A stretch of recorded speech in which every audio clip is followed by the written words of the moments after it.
Ray, we got Jelly, we got V. Yeah.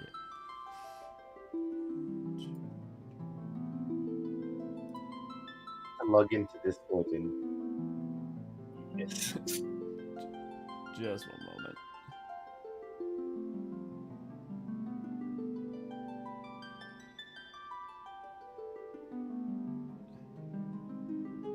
Come on.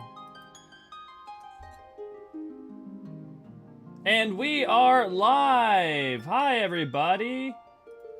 Hello. Let me pop out my chat.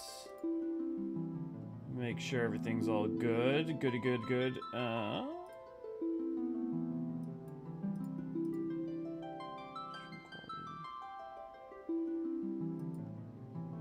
Okay, cool. So, hello. Hi, how's everybody doing? How are you, Naniri? Too bad. I'm not too bad. How are you all? How are you all in chat? Bean, good to see you, glad to have you. V, good to see you, glad to have you. Ray, good to see you, glad to have you. Yukio, good to see you, glad to have you. Light, good to see you, glad to have you. How is everybody? Sarah, good to see you, glad to have you. Today we're going to be doing FF3. Everybody excited? This is probably the first one that's going to have the most relevance to 14, because, I mean, up until this point, it's been, well, I mean, basically, Garland, Mount Gulg, Matoya, and FF1 are, like, the biggest things I can think of. And then some other little fun monster references, but, I mean, those are just kind of broad things. And then in FF2, I don't know, I mean, technically, like, Sid and Chocobo, but, like, on the whole, not a lot that, like, was particularly important. I guess because... Yeah, and nothing massive besides. So, but for those of you who don't know, FF3, a lot of it inspired the writers for 14, and a lot of it end up using in multiple places, not least of which in Crystal Tower. So, let us get started. Yeah, Crystal. If you've played Crystal names. Tower, ooh, names. Yeah. Are we just doing what we've been doing, or are we gonna look up what the canonical names are? Oh, that's a good question. We have canonical names, but then again, they had canonical names in 2. Yeah, what do you think? I mean, for this one, I think for this one we don't. I think when they start doing them, like with like Cecil and all that stuff, from there on out, we'll go with. Yeah, I think 4 definitely. Yeah, we'll go with the canonical ones. Can you? Can I be the? It's can I be the pink guy? Yes, you can be the pink guy. Thank you. Or the green guy.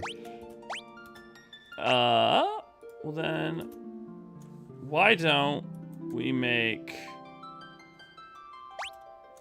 Okay, green is gonna be Bean. We just have 2 Naniris. No. And then V, do you want to be the blue? Oh God! No, I'm not naming them WHTTPS:/W. Well, this They're is our worse dear names, I red guess. mage hyperlink. Okay, wait. Hyperlink is actually not a bad name for a red mage. Hello. Yeah, I'm that's Hyperlink. true. Hey Naniri, what happens when you give Link caffeine? Hyperlink. He becomes a hyperlink. And then Ray, we'll do you next time when we have one. Is that what we do? Yes. Yeah, Ray, if we had pink available, I would have done you, but you know, because of your colors. But since Naniri was going for that one, I was up all night making videos and I got 2 hours of sleep before someone DM'd me.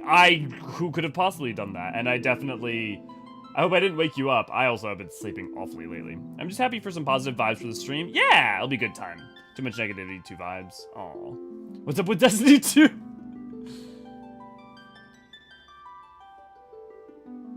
Okay. We'll do that, and then... Is there like a chocobo or something? Well, I guess probably that's more of an insult than a... But we'll worry about that when we get in. I don't think it's an insult. But I do think there's a chocobo that we can name. Oh, actually, why don't I just give V, like, her actual name?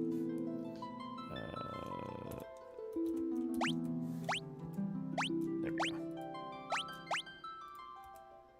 So, I got a second last Monday. A what? Oh, just 1 second. We got sorry.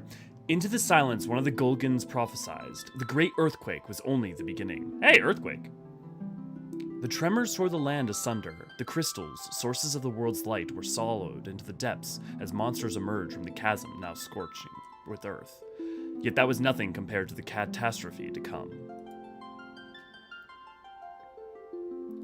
Something fathomless, ominous, and laden with sorrow looms on the horizon, but hope is not yet completely gone. 4 souls will be blessed with the power of light, and so it shall begin.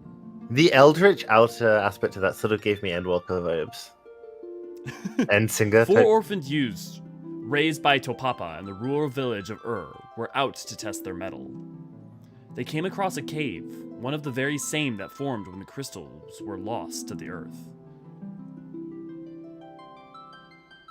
What started as a simple game of exploration became so much more.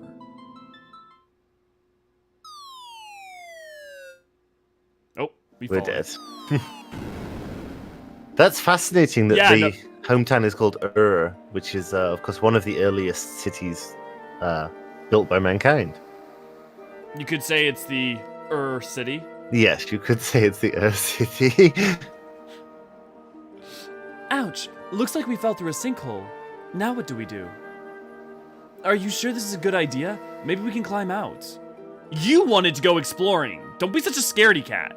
Hey, quit squabbling, you two. We need to find a way out of here. Oh, I hate that they literally have. Yeah, I hate that they're not even color coded. Color. Why are they? Why do they have a color if they're not going to be color coded? Look at these funky little goblins. Yeah, so I got a Sekyan, which is a sacred Buddhist tattoo that only really Mai Tai fighters get and tourists. But we got a. Real quick. Yeah, go on. We'll get to talking about stuff, and I think there's going to be a little bit of this for the foreseeable future. What were those monsters doing here? We're in way over our heads. Let's get out as fast as possible. Okay, now you're good. So yeah, we got a Buddhist monk to come over and do it and do a ritual for the Mai Tai and stuff. Yeah, they use like bladed, like replica bamboo needles. It was very painful. Oof. Well, are you happy of it? Are you proud of it? Very proud of it. Actually, it's of a bodhisattva / goddess who is most archons. Most people who do these tattoos refuse to do them on non-monks of this figure of Guan Yin. But after he met me, he decided that I was suitable for it, so that was a big honor. Oh, huh? What is it? There's something strange about that rock. Now that you mention it.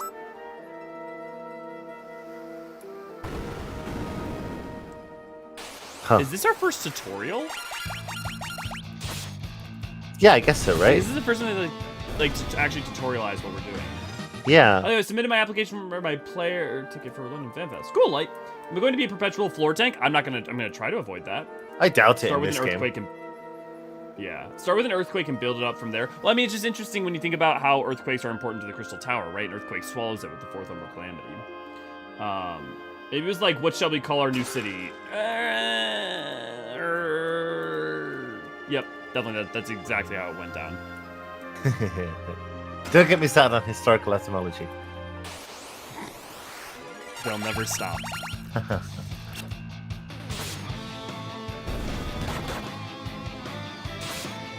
It's so interesting to me that they went right back from FF2 where they like, okay, look, I'm not saying the personification of each character was amazing, but they were like, they have no differentiation between these characters other than their color, and they're literally the same, you know, pixel.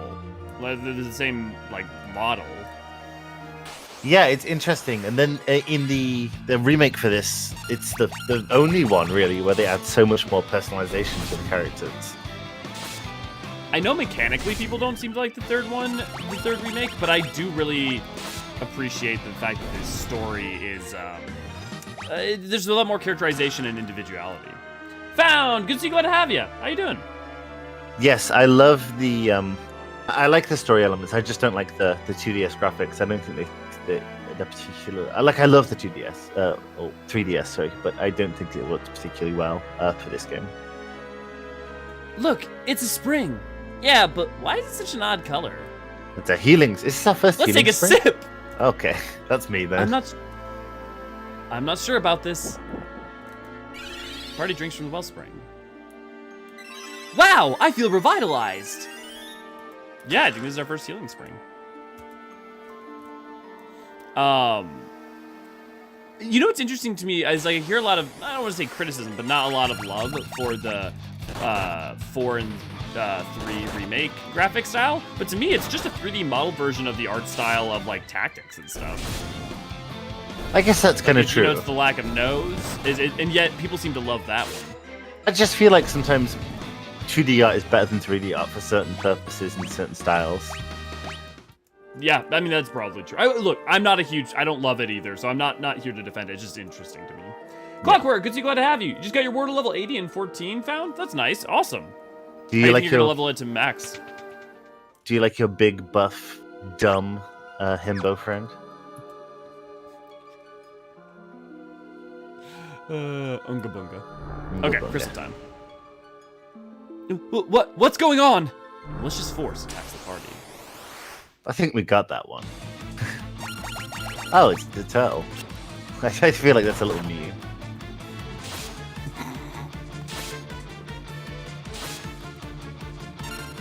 Land turtle.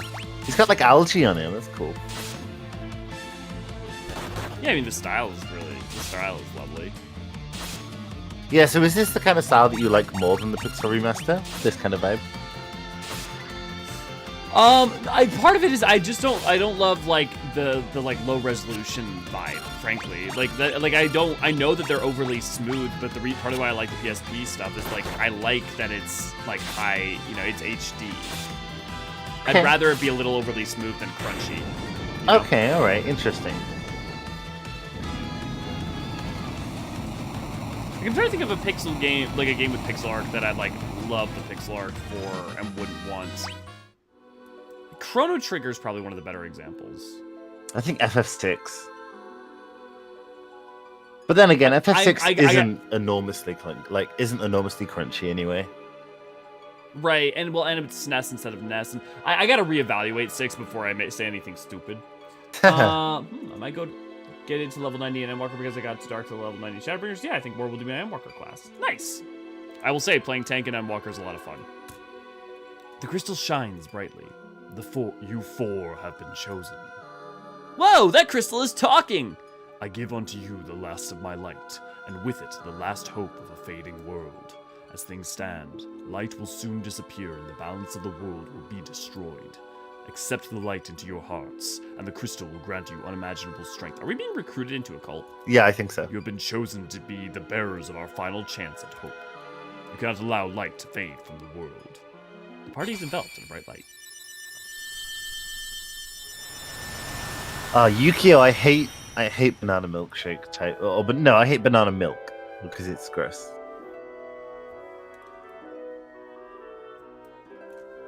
Story's bad compared. Within the light, the will of the crystal surged through them. They decided to accept their destiny. Doesn't seem like they have a lot of choice. And so began a journey to dispel the darkness and return the light to the world. And there's the main theme. Hell yeah, of like the first game as well. No, I mean the musical theme. Oh, the young yes. heroes receive the crystal's power.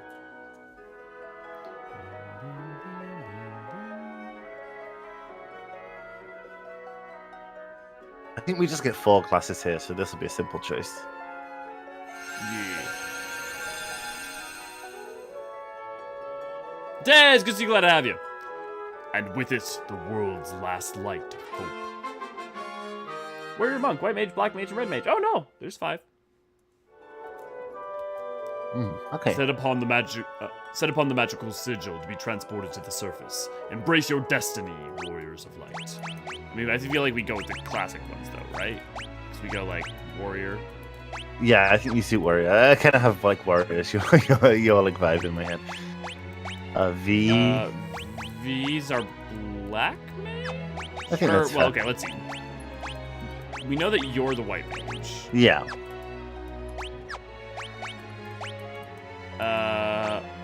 I guess Bean technically would be monk since we've been playing them Unga Bunga. Yeah, we go monk, right?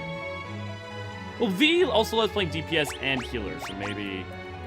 Maybe red mage. Well, wait, yeah, because Bean saved us as black mage in one, so let's... Okay, yeah, fair point. Yes, Daniel, this is FF3. And Demins is here, and Yukio has Alizé's Demins! right Good to see here. you, glad to have ya! Danielle, good to see you, glad to have you! Woke up my package delivery, so I'm here. Well, I'm glad you're feeling good, I'm glad you're here. Yes, we're starting FF3 today, and we're gonna be trying to get on through it. It's gonna be really interesting to look more closely at it compared to the others. Yes. And we have a new lore talks up for first time in quite a while. Yes, if you haven't checked it out already, we just put up Lore Talk Limsa Laminsa, if you want to go check that out. I do like fancy hats. Well, there you go. Okay, everyone pause for a second and enjoy this music, because this may be... You may recognize it.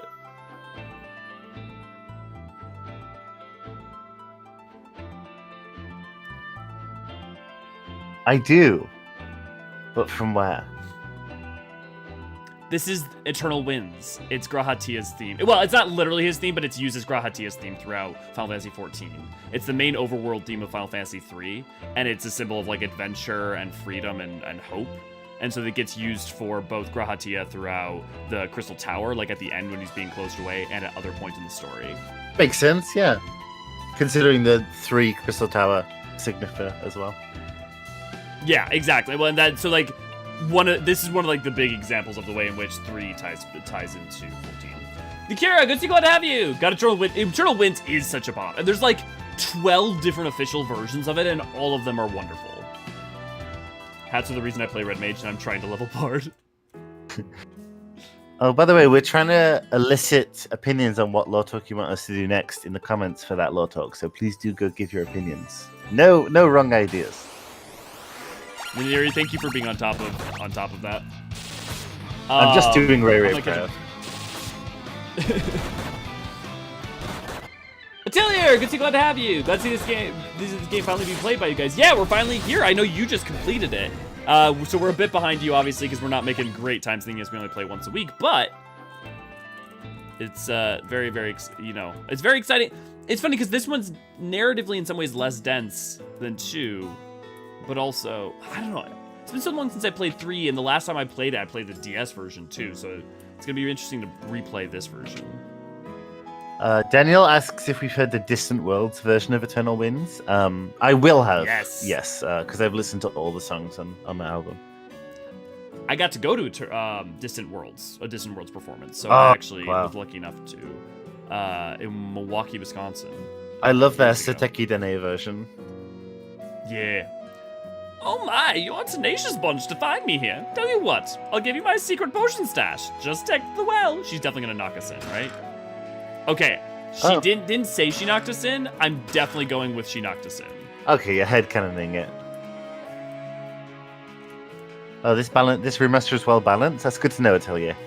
Because the other games have not. Yeah, yeah. Atelier was telling us that they took some of the better parts of the remake and of the original. Why, if it isn't you 4 rascals, where are you running off to?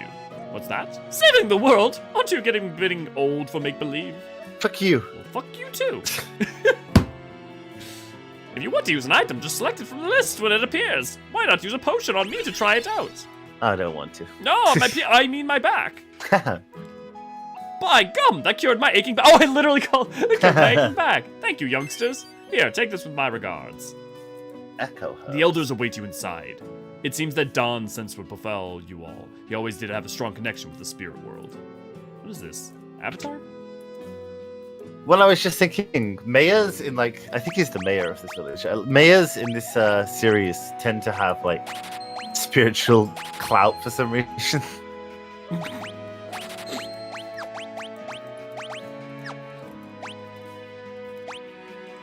Oh, still hanging. I guess someone's got to know what's going on, you know? I guess that's true, yeah. This will be interesting because I only ever played the DS version, so the difference will be illuminating. Well, it'd be great to show you the juxtapositions. I haven't played through the original 3 since I was 5 years old or something. So effectively, in some ways, this is almost like the first time. Oh, V's got an idea for the next lore talk. They're suggesting. So we talked a bit about how the tribal groups were categorized as beast tribes by Uldar. We could, and then once a deep dive into that, we could do like a little deep dive into that, and then also like a brief history of all the beast tribes, of all the tribes. Yeah, I think that's a great idea. That's a really good idea, actually. We've been so focused on like doing civilizations that I had been thinking like Ishgard or Alamigo or Garlemald or something like that. But that's actually a really good idea, especially with how much we harp on about it. Yeah, I'm getting out the sticky notes app. I'll make a note of that. Maybe Mayor Iroh. I always find FF3 interesting because all the heroes are actually children. I guess even as a kid, that kind of took me out of it more than like maybe like, you know, really, it's part of like, you know. Well, I don't know. For me, it wasn't like Ash winning everything and being 10 years old. Even as a kid, my suspension of disbelief I got a little incredulous. I remember being like 10 and being like, that kid ain't beating those bastards. Okay. I can't even clear a dungeon, and wow, there's no way that kid's winning the world tournament. That's interesting. Because like Bart's is kind of a kid, and Terra's like I guess teenagers get more like teenagers get a pass, right? Whereas kids, I think by most people they get a pass. Yeah. For me, I still like sometimes I'm a little bit like, okay. It also depends. See that candle furthest to the right? It's actually a switch for a hidden door. This is a tutorial for talking to NPCs. Yeah, it's not a very hidden door, is it? But if you're telling us. I will say, like, even just starting out, like, there's already a lot. The fact that there's, like, it feels like the things are simpler, but that there's not more depth, per se. But that there is, like, okay, it's simple. There's a village, and there's a couple of, like, 2 little secret things, and also a main quest. Rather than, like, feeling like, oh, you know, there's lots of kind of little things, but none of them super matter, and... Yeah, no, I like the... I like the added structure. God knows we've been bemoaning how obtrusive the games have been so far, so that's nice. Yeah, I like... Obviously, 2 expands. It starts out with an overworld map. It doesn't start open world per se, right? But it start like just even from the get go. Just like look at like let me point out to the audience. Oh, stop blocking my way! Oh, come on!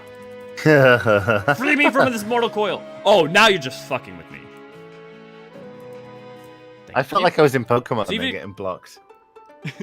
If you like look at the world map, right, you can see that like you go from the cave where you start in just straight. It's a linear path blocked by mountains. There's no way for you to miss right? Yeah, it's not. Yeah, that's fair. And I think Atelier FF3 being your favorite of the Famicom trilogy is fair. I do think me and Ellie have found a lot to love about 2 though. What letter grade did we give it? Did we give it a B minus? I think we gave a C. We gave it a C something, and then we gave a D to 1. Yes. Lady, good to see you, glad to have you. Absolute Pie Show. Yeah. Don't ask Mayor Iroh's opinions on leaves, vines, or tiny shells. What about leaves on the vine? Drifting. Okay. Leaves on the vine. Should I get out my ukulele? I can start playing it. We could do this. We could take a break. That's so weird. One of my kids, because I wear like flowery shirts to work, because I work with little kids, so who wants to be stuffy? And one of my kids said, "Teacher, do you wear a do you play the ukulele?" I was like, "No, what?" Just because you had a flowery shirt on? Yeah. I mean, fair question. Don't let him borrow your White Lotus tile, though you'll never see it again. Man, the music is so cozy. Uematsu seems to have started hitting his stride with this game. Yeah, well, I also think that you think about, like, they got a lot better at putting more about optimizing the amount of data that they could fit on the, like, Famicom by the time that they got to 3. So, good to see you, good to see you, glad to have you. And yes, toxic NPCs indeed. I feel like Atelier, I won't be surprised if 3 is not my favorite by the end, but then again, I feel like 1 is such a poor competitor that it's really just between 2 and 3. It is, yeah. Oh my god. So I'm looking at a list of games that came out the same year as this game. There's some kind of heavy, like Super Mario World, Secret of Monkey Island, killer game. Mega Man 3, and then a game Super called... Mario World was the same year? Yes. This is 90. I think Super Mario World was like 91. No, 90 apparently. That's insane. And then... I mean, that's the difference, though, between the NES... Oh, because in North America, 91, that's why. Oh, probably. Then there was another game that came out this year called Sex Olympics, which was an erotic point-and-click adventure game. Look, at least it's not Custard's Last Stand, right? Yeah.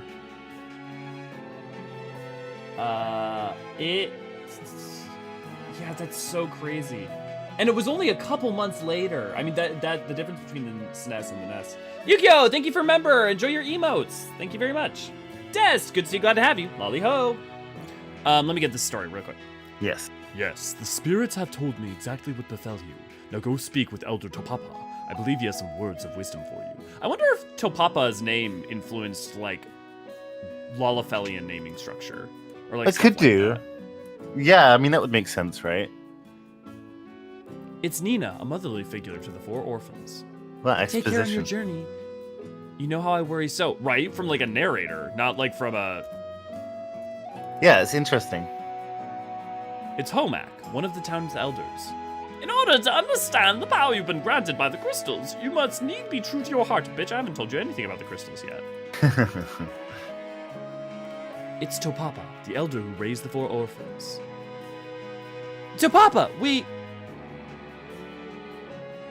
I know. I think that you 4 would be chosen by light. Elio, Athena, Bean, and Aniri. You must understand that such a meeting was no mere chance. The crystal willed you to it. Such is its power. Your souls have been touched by light. You cannot let the strength you've been granted go to waste.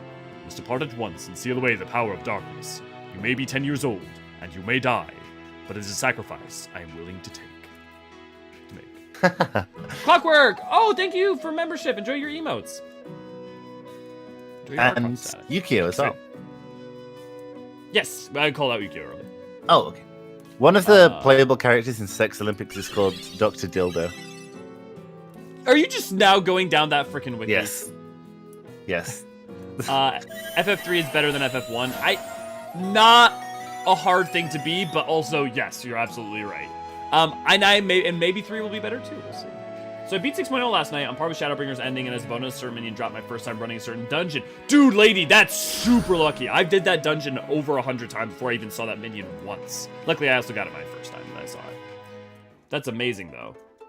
Awesome for you, and I hope you, look, Endwalker, for me, has a slight edge up over Shadowbringers because of, like, the themes that it hits on are particular ones that work really, really well for me.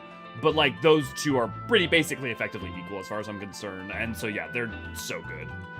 I mean, frankly, it's an achievement to be on par with Shadowbringers. Yeah, I was definitely thinking Shadowbringers is going to be number 1 and Endwalker number 2. And then the whole time travel stuff happened in Endwalker, and it just pushed it over the top. Like, Hydaelyn carried the game. Remember to be wary of spoilers, Naniri. Ah, sorry, okay. Yeah, the time travel where you go back and you fight Amon in his palace. Yeah, that one, definitely.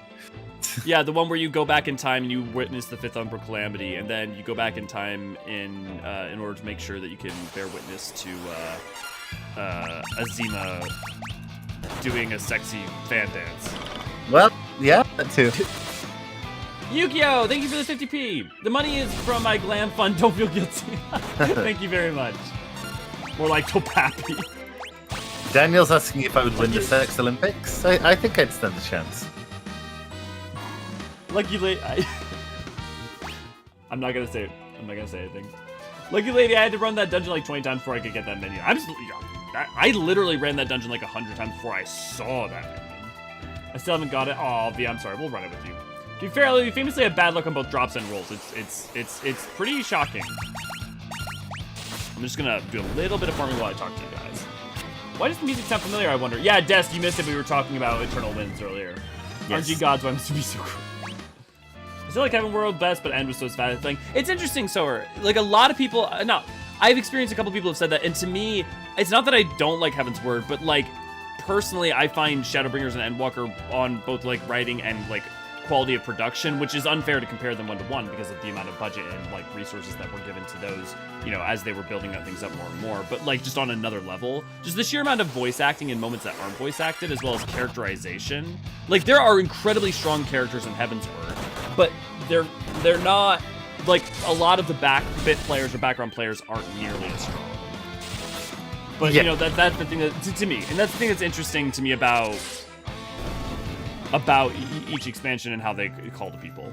Even someone who's like a huge Stormblood stan, I do think Heaven's Ward won me over Stormblood, but I do think the Endwalkers and Shadowbringers do edge out Heaven's Ward. That they are higher on my listing there. It probably goes Endwalker, Shadowbringer, Heaven's Ward, Stormblood's base game. Yeah, I'm pretty sure that that's my list. And like, I think you...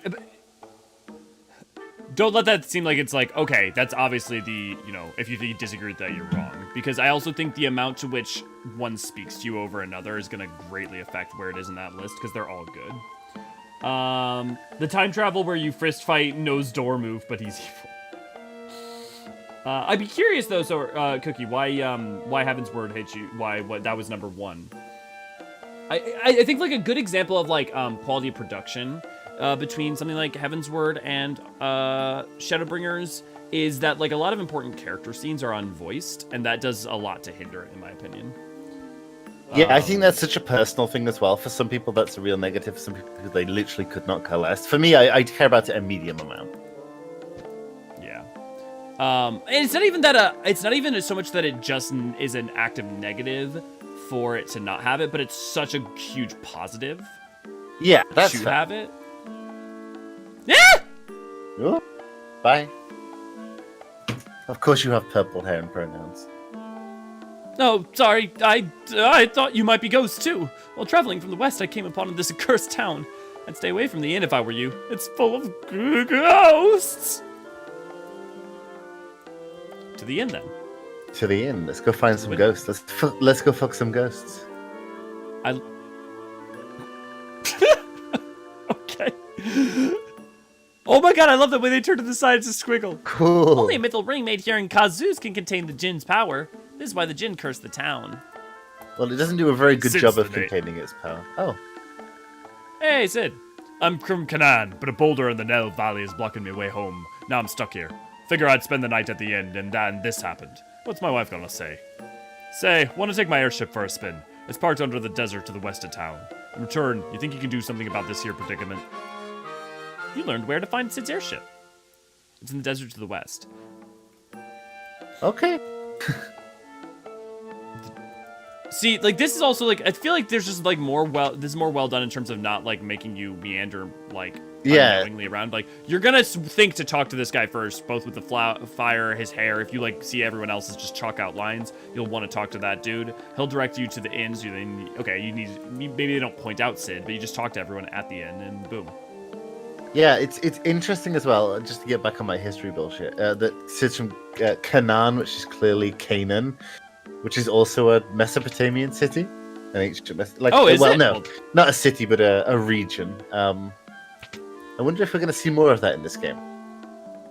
Well, I'm now going to be looking on the lookout, listening for you to notice. I sadly can't kick Nindiri for being on stream. Ray punished Nindiri for spoiler response. Yeah, I'll just mute Nindiri, don't worry about it. That's awesome, lady. Your cat lad runs around on this island. That's cool. I realize I might miss the near stream raid, but then again, I ran Copy Factory every day. Yeah, I think you'll be okay. Is DSR considered spoiler territory? At this point, I'd say no. I'd say DSR wouldn't, to me at least, talking about Ultimates isn't because they're fan fiction. It's like talking about an EX effectively. Yeah. I mean, maybe like first 2 weeks of, I would say, but not at this point. Especially since we've already cleared it in the MSQ. Daniel, that's a bit of a harsh read on Sid. Sid is and has always been only good for his airship. I would disagree. I would think 10 Sid, 13, no, well, not so much 13 Sid. 12 Sid isn't even about his airship and is more just a bad father. 7 Sid. 7 Sid is a great party member. 14 Sid's got a lot going on beyond the airship, beyond the Enterprise. 15 Sid, Sydney is, I mean, I guess do you consider Sydney the Sid of 15? And I feel like because there is, Sid. There's 2, right? Like, they can both be the Sid. But yeah, Sydney's the more prominent one, I think. Yeah. Did I miss you murdered the whole town? Is that why they're chalk outlines? Yep. We just went around stabbing. Just love killing things. Also, this is crazy how early you get the airship. Very crazy. Like, straight away. I feel like the castle's calling me. Oh, yeah, look, Seven Sid might not be a great person, but he's the game's Dragoon and a major party member, so... Also, FF3 is perhaps the quirkiest of the main games. Oh, yeah? In which way? Oh, they're just talking about the Djinn's curse. Just talking about finding the mithril ring and beating the Djinn's cursed. Oh, looks like all these guys are cursed too. Yeah, this castle as well. I think we have to go back to the village, maybe. No, I bet you it's the cave north of us. Yeah. You're supposed to take the airship to go to it. That would make sense. I'm King Sasune, but as you can see, the Djinn's curse has reduced me to his ghostly form. Only by defeating the Djinn can this foul curse be lifted. Where's the Djinn? He dwells in the sealed cave north of this castle. Yes, but without a mithril ring, you will be powerless to seal him away. We heard that Her Highness Princess Sarah has one. Oh, how could I have forgotten? The people of Kazuz once presented Sarah with a mithril ring, but I fear Sarah is nowhere to be found. Could she have been abducted by the Djinn? Oh, my poor Sarah. God, we're getting so many more clues and pieces. Yep. We can check out the sealed cave. No, such stalwart warriors. When you reach the sealed cavern, you should know there is a secret door. The skeleton is the key.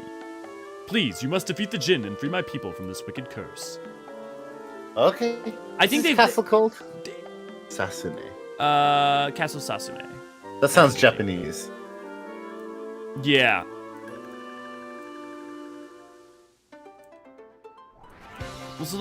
Also, right, this is so important though, right? Because they've limited it. You first have to, you're gonna almost have to go to Ur. No one's not gonna think to stop here. And then there's only the next place you see is obviously here, so you're gonna check here. And then if you think if you do this, you'll find the airship right away, which means you'll have access to the only two other places, which means you're gonna go to the cave, which is the Djinn, or you're gonna immediately go to the castle, which is gonna tell you go to the cave with the Djinn. Just about anyone you ask. You know, it makes sense. Yeah. To be honest, the dragons, but I also like how somber Heaven's Ward is and the themes. And Shadowbringers and Endwalker aren't somber? Yeah, they're very no, somber. but yeah.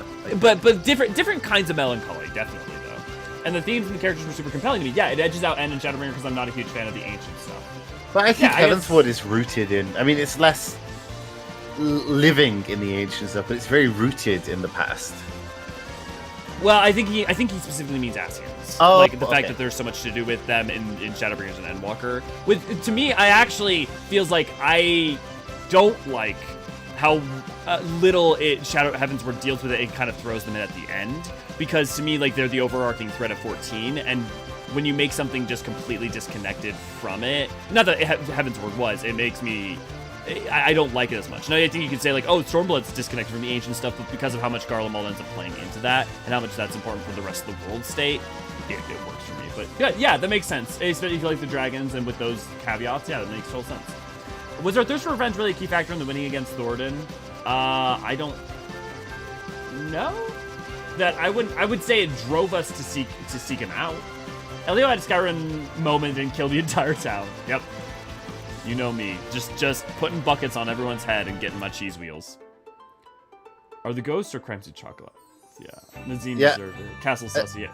I remember when I was a kid playing Fable, I found out you could kill the entire town easily and then ended up being the only thing I would be doing the game. Kids are sociopaths. Did anyone else ever read 8-Bit Theater, or am I just admitting how old I am? What's 8-Bit Theater? It's a webcomic. Yeah, I read a bit of it. Oh. I feel like I probably... Let's see if I did, because you definitely saw it. Atelier brings up a good point that the soldier that you meet in the castle is Ingus in the DS version. That's how you get him. Oh, Ignis. Oh, right. Yeah, I remember that. But it's interesting the ways in which they changed it. I was gonna say, don't we get a soldier from the castle in the third game? But then I was like, maybe I'm misremembering. No, you're right. Oh, I saw 8-Bit Theater around, but yeah, I don't think I ever actually read it. Like, particularly. I've always been a webcomic They're somber in person. different ways. I like webcomics. Do you have any particular favorite? One of the ones that I come back to repeatedly is Saturday Morning Breakfast Cereal. Oh, fuck, I need to go get it. Oh, yeah. Oh, fuck! Oh, shit. Oh, crap. Oh. Wow. What? That's very strange. Huh. Huh. Okay. What were Okay. Okay. Dude, did it autosave? There's autosaving? Praise be! Oh, that's pretty high. Wait, what the hell are we supposed to... Okay. We're supposed to farm, Nineri. We're supposed to farm. Okay, fair enough. Yeah, so my favorite comic, for a very long time it was Homestuck. I tried to get into Homestuck a little late, and that thing, not only was that thing incomprehensible, but it was dense in a way that was not a positive. That's a fair opinion to have. I love it very much, but yeah, that's a fair opinion. And now my I say favorite this as someone who bought the books. Oh wow! I bought the compendium of all the I feel like the best way to consume Homestuck is definitely on the computer, though. That was how I read most of it. I am. My favorite now is Kill 6 Billion Demons, which I recommend to anyone.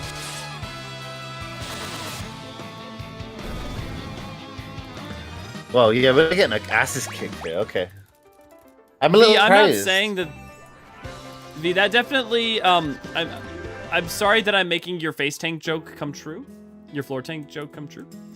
Time to grind, boys. Well, this gives us some time to talk to you guys, so let's take advantage of that. Oh, you know what? And you know what was a really good webcomic that Sweet Home. Yes. Did you ever? Yes, I read Sweet Home and then I watched the Netflix series. Was that any good? I kind of wanted to avoid it because I was worried it'd be bad. So here's my qualifier for that. It's so camp. It's very camp. Oh, okay. But then that's a negative for me. Okay, if that's a negative for you, that's fair. But it's kind of like camp in an enjoyable horror way for me. I kind of like it. So, you know, like See, Scream. for me, the reason that when it was at its strongest for me was when it was very existential horror, very heartbreak horror, and very earnest and sincere humanity. And so anything making it campy instead of fearful or heartbreaking or earnest would take away from what I liked about it. Okay, it still has that stuff in it, but yeah, it does have a lot of the monsters are very camp in it. So yeah, I guess in a way you could say that there probably are even in the comic, but I mean I think they're terrifying for their almost caricature style. Right. Yeah. I agree, Clockwork. There's one thing modern FF is largely missing is the sense of whimsy. I think the last one with that feeling was 9. It's interesting that you say that, though, because I feel like 14 does a really good of navigating and oscillating between that. And I think 10... I do think you're right in terms of, almost, not cartoon, but, for a cartoonish whimsy, in a way. 9 was the last one that, goes for that. I guess, to me, that was never my favorite. It's probably part of why 9 wasn't my favorite. Sorry, I just wanted to check. Things like Invisible Village are what I really contributed to the feeling of whimsy that I really liked about this game. Okay. Okay. Fair. Homestuck is a life choice after a while. This is why you don't send children to save the world, because they immediately die. Yeah, that's fair. I mean, that is true. Where did we get Alize being a bad cook from? I don't know, but I think it makes sense. Alize being a bad cook? It must be a side quest, or it must be an event or something, because I don't remember that in the MSQ. It could just wait, no. In Endwalker, there's stuff about the Last Stand. Oh, is there really? Okay. I just assumed it was Twitter consensus. I shouldn't quite fan interpretations, but I wonder why people like to think Alize is a Terry cook. I mean, I think it's okay to question someone making a statement about what they think someone's like when they don't have any evidence to support it. There's a difference between I think Heavensward's the best for these reasons, and I like it for these reasons. And that's okay, yeah, I can't necessarily refute them, but something oh, I think this person's a terrible cook, but there's nothing that suggests that. It's you're just making things up to attribute to a character, you know? Yeah. But I feel like that's a fine thing to do on a personal basis, as long as you're not trying to enforce it on others. Well, but the problem is for me, it's the treating of fanon as canon. Yeah, that's right? fair. Like, Fanon's fine. The problem is when Fanon is treated as canon. Or, like, when people get disappointed because their Fanon isn't how canon turns out. Yes, that's fair. That's valid. Yeah, aside from stereotypes, it says IDK where we get Alice being a bad cook. I wonder if there's a comment in it with The Last Stand, because I know she mentions The Last Stand a couple of times. And there's, like, stuff with her following you around in Endwalker during the time when you're, like, first discovering The Last Stand. So I wonder if that's part of it. I wonder... Yeah, is she an Alphino that follow you around? No, but yeah. Yeah? Yeah. Yeah, it's definitely one of the twins, if not both of them. I think it's them, because then Tancred and Urianger go off, and Estinian go off to...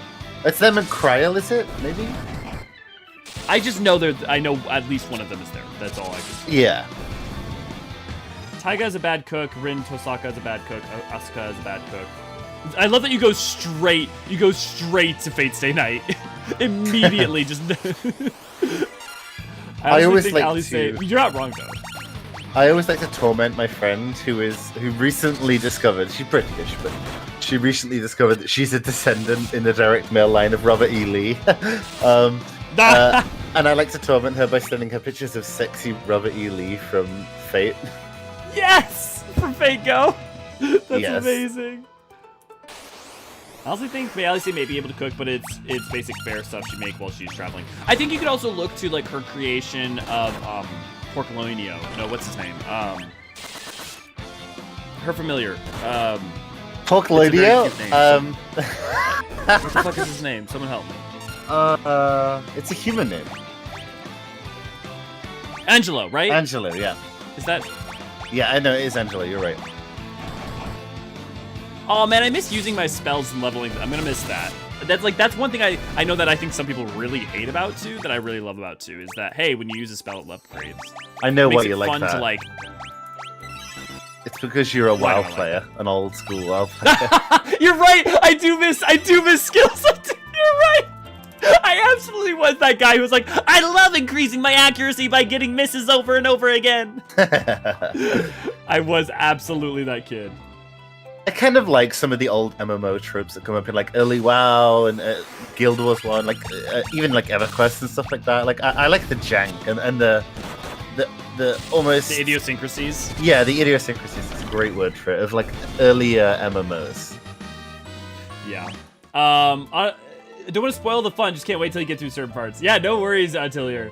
I forgot to answer your question earlier. I say quirky because of the fantastical, almost cartoon-like whimsy some of the characters and adventures you have in this game. Yeah, and I think that goes off of what some of the other people are pointing out about how I think 9 was very much an intentional return to that after, like, 7 and 8. And, like, 6 doesn't really have whimsy because it gets so much darker. I think 5 kind of still has it. 5 yeah, definitely I do think, has like, it. 3, 5, and 9 are the main ones that do that. And it's interesting. I wonder if we'll ever see a return to that. It definitely seems like 16's not that. If anything, 16 is the diametric opposite of that. I mean, its protagonist is called Clive, which is pretty funny, so there's that. Yeah. Yeah, I'm Angela, trying to think. A 10 has whimsy. 10 has whimsy, but I think 10's whimsy is more in, like, in an adventure. There's not a, like... and I mean this is a positive. It's not almost like a childlike whimsy. It's much more of a, like, free spirit whimsy and adventure whimsy. So, like, and it's not even... sometimes it's a little whimsical, but it's so melancholic, and Spear is so melancholic, that I feel like it's more light in the darkness still than it is, like... you know? Yeah, okay, that's fair. Like it's almost... 10 tends to be, like, melancholy first, whimsy second, whereas, like, 9's more, like, whimsy first, and then, like, purgation, and, like, nightmare, hellscape, being of extreme nihilism as our final boss second.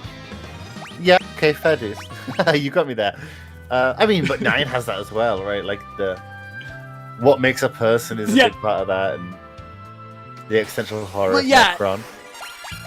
Well, and I think, you know, even look at what stuff with Crystal Tower in 3, right? Or you look at what Xdeath is in 5, and you can still, there's still the dark there. But I do think there's something to say about it. They want V, my hat says V, we must protect it. Honestly, it'd be easier to name all the anime girls who are good cooks. It's really a tired and sexist joke that I roll my eyes at every time it appears in anime. Yeah, the problem is that anime tends to go with a trope. Once a trope is established and a convention is established, we'll just stick with it blindly, even if it's maybe not the best. But it also depends, because if you only the thing is, if you only watch like your average standard shonen, you're like, there actually are a lot of counterpoints in a lot of in the wider field, but like a lot of times it's only like the more bread and butter things that people see at the anime that most people watch are like the more common shonen or common shoujo, and those play harder into those stereotypes. Yeah, I think so. I for one love Arahime's terrible cooking in Bleach. So. Well, the problem is, it's the difference between something being inherently a problem to do versus being used so repeatedly that it becomes this base assumption, right? Yeah, I mean, a lot of, like you said, a lot of animes do belabor the point quite a bit on tropes like that. Yeah.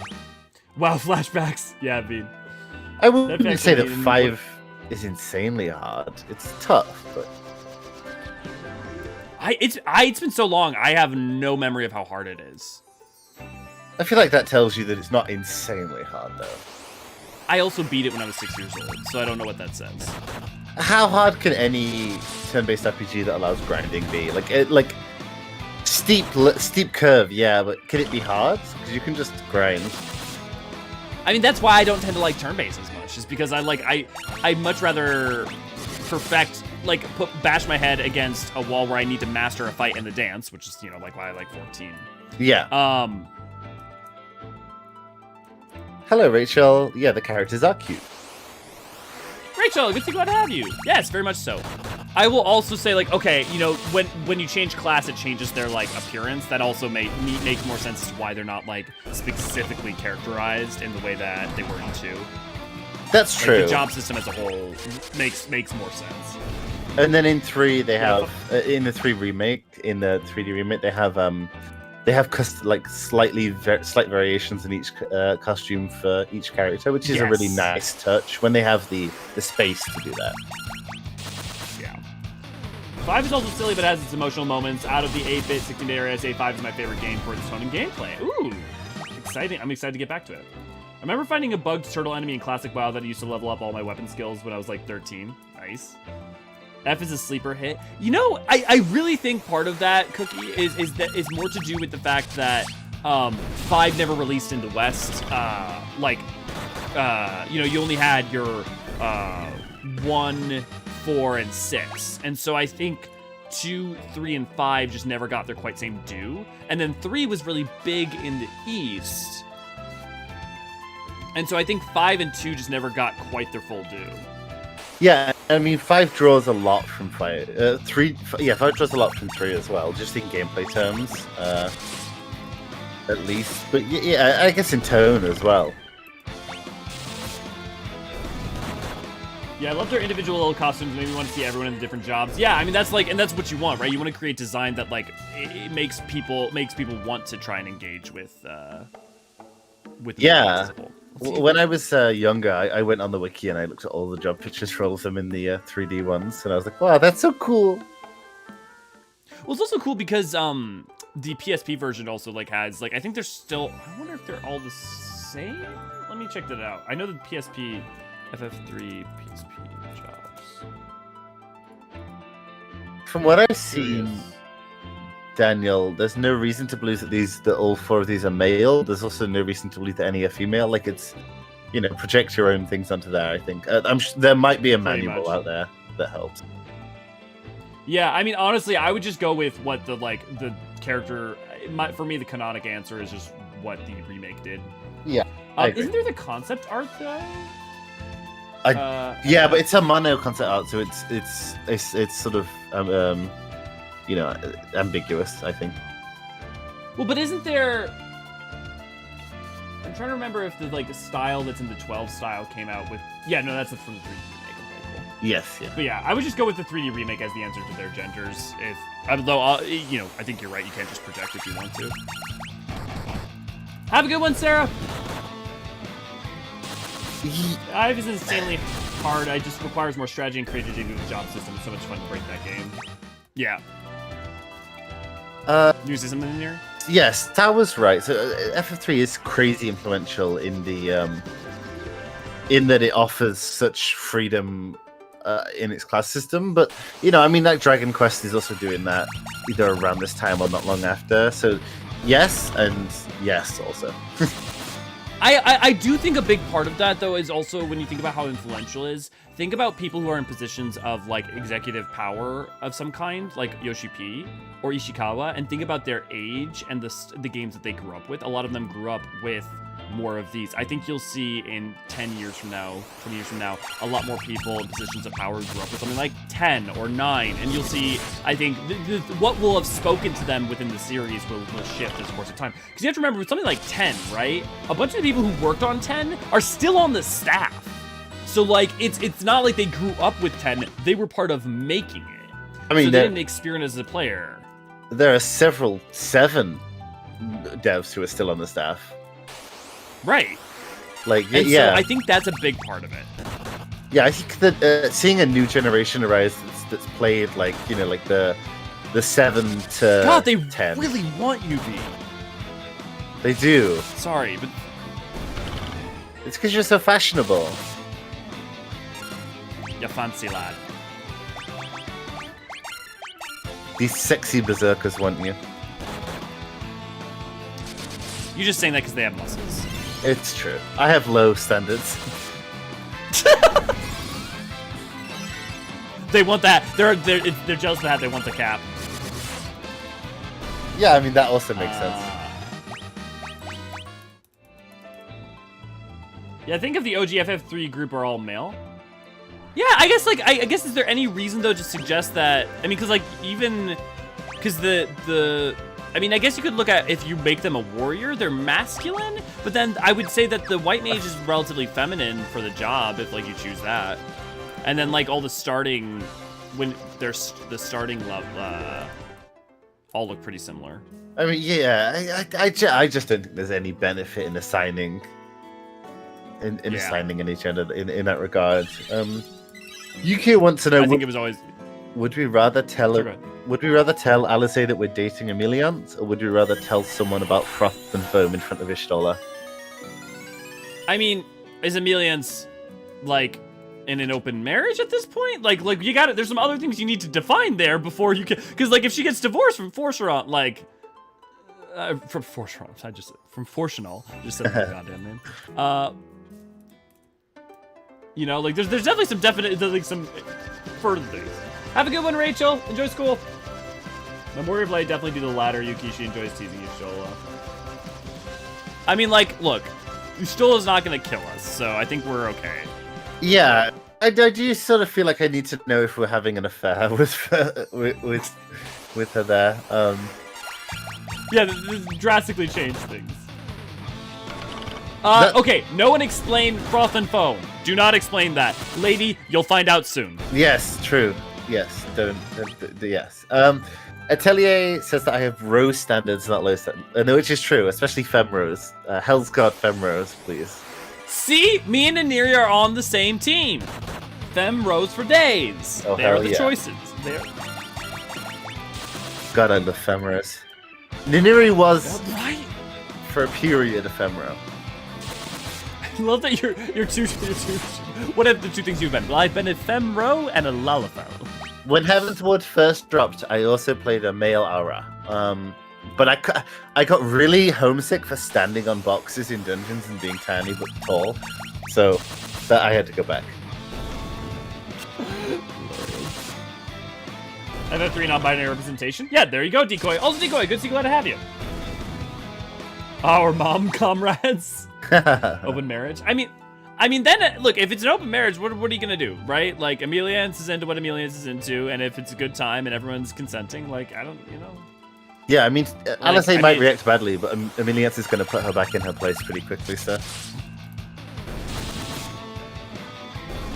If that's the case, I don't see what grounds Alizé could object. I can see the grounds of discomfort, but I don't know what grounds like she could object on. Not that would stop her. Yeah. Oh, Yukio, go Lalafell. Go Lalafell. Never go Makote. Sorry, everyone. Sorry, Ray. Ninieri and Bean are gonna fight viciously to get you on their side. And Roasted and the other... We have factions. I'm just gonna sit over here with my L's and cells with my T. I think fascinating that I kind of feel like the race factions, in which aren't really even a set up thing, are more of a thing in 14 than like Alliance Horde is nowadays in WoW. Oh yeah, 100%, 100%. Like that is the version of the Alliance Horde in 14, isn't it? Is the racial factions? Oh no, they're multiplying. Uh-oh, more Lalas. Despite Thancred's loss with Dirk manipulation, does his status as Shadowbringers give him the ability to sense when the thermostat has been touched? Yeah, well, I mean, he's a father, so... Yeah, that's dynamis. The day you become a father, you just get that. It's a diploma. It's a collective dynamis web across the planet, and that connects all fathers to all thermostats. You've heard of the Force, but have you heard of the thermostat force? Yes. That's just dead pens.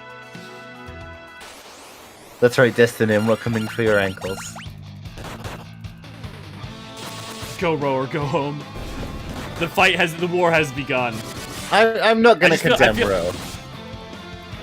I feel like I'm the professor from Godzilla, just like, let them fight.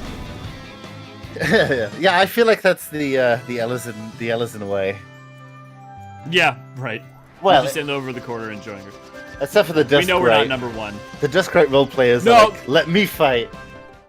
The Duskwhite have such a chip. Role players have such a chip on their shoulders. I'm always shocked by the level to which that's the case. I kind of always thought it was like a meme until we started to do content. Until we started, yeah, and then it constantly kept coming up. We did the Gridania law talk, and somewhere in some dark corner of the world, an eye turned upon us. Thou hast spoken of my people. Thou shalt pay for your indolence. Something like that. My goal is now to shadowbox Eorzeans. Hell yeah. Okay. I think maybe that should be enough, at least to get us in the cave. I really hope so. If there was autosave in this, why didn't they add autosave retroactively to 1 and 2? I wonder if it would have required a lot more, like if adding that would have broken a bunch of other stuff. But wait, are they remakes or are they're remasters, right? Not remakes, so. Kind of. They're changed. I mean, this isn't like what the Famicom version looked like. Like, this isn't 1-to-1. And then, like, on top of that, there are changes to the balance of this game. Yeah, okay, that's fair. I would be willing to fund a stream where all the T-Team, Fantasia, and Lalafels for one day. I mean, like, I've joked that about, like, if people, like, raise $1,000, I'll do that for the end of Endwalker or something. Fantasia into a Rogadin. Speaking of, we reached our funding goal, Ninieri, to get you your little chibi Ninieri figure, Yay. so we're gonna get that going for you. What's our next funding goal? I don't know. We don't have one yet. And people have been telling us because I say like, hey, what do you guys want? And then no one says anything. And I'm sitting here like, I can come up with shit, but it's not nearly as fun if you tell me what you guys want. Oh yeah, give us. I've been pinching Drunk Stream 2.0 because of what happened last time. I'm always up for Drunk Stream 2.0. What did we play this time? Last time it was Elden Ring. Disco Elysium, we said, right? No, I was about to say Disco Elysium Drunk Stream. Okay, but here's the thing, Ninieri. You set aside a day, and we have to finish it. We have to like play it one sitting. Okay, we have to do it in my term break then, so like March or June. You heard him. You heard them. You guys gotta fund that before the term break in. Well, shit, it's March now. When's the term break in March? It's the third week. Okay, someone in the Discord was commenting on weird enemy, how like you would face something like a wolf and then face something like, you know, a human being, like an evil clown or something. Admittedly, cursed copper, kind of weird. That said, it is a mine, so at least it's contextual. I guess that's true. Oh yeah, the week starting the 12th is my one. But maybe we can always do it on like a Monday or something. Yeah. One sitting, 6-hour stream incoming. Yeah, I guess the thing is, like, I would be happy to do a one sitting Disco Elysium stream. My only problem is doing it drunk is going to end with you asleep by hour 6. No, pace myself. Maybe. Every time, oh, help me. Akira Jacket, our partner. Oh, yes, every time Kim mentions, it says something that makes you squee, you have to take a drink. Oh, that's just every line. Yeah, you're just gonna die. Every time someone says Dolores, you have to drink a shot of absinthe. Oh my god, yes. And being asked to Fanta into a row or something. Drunk stream!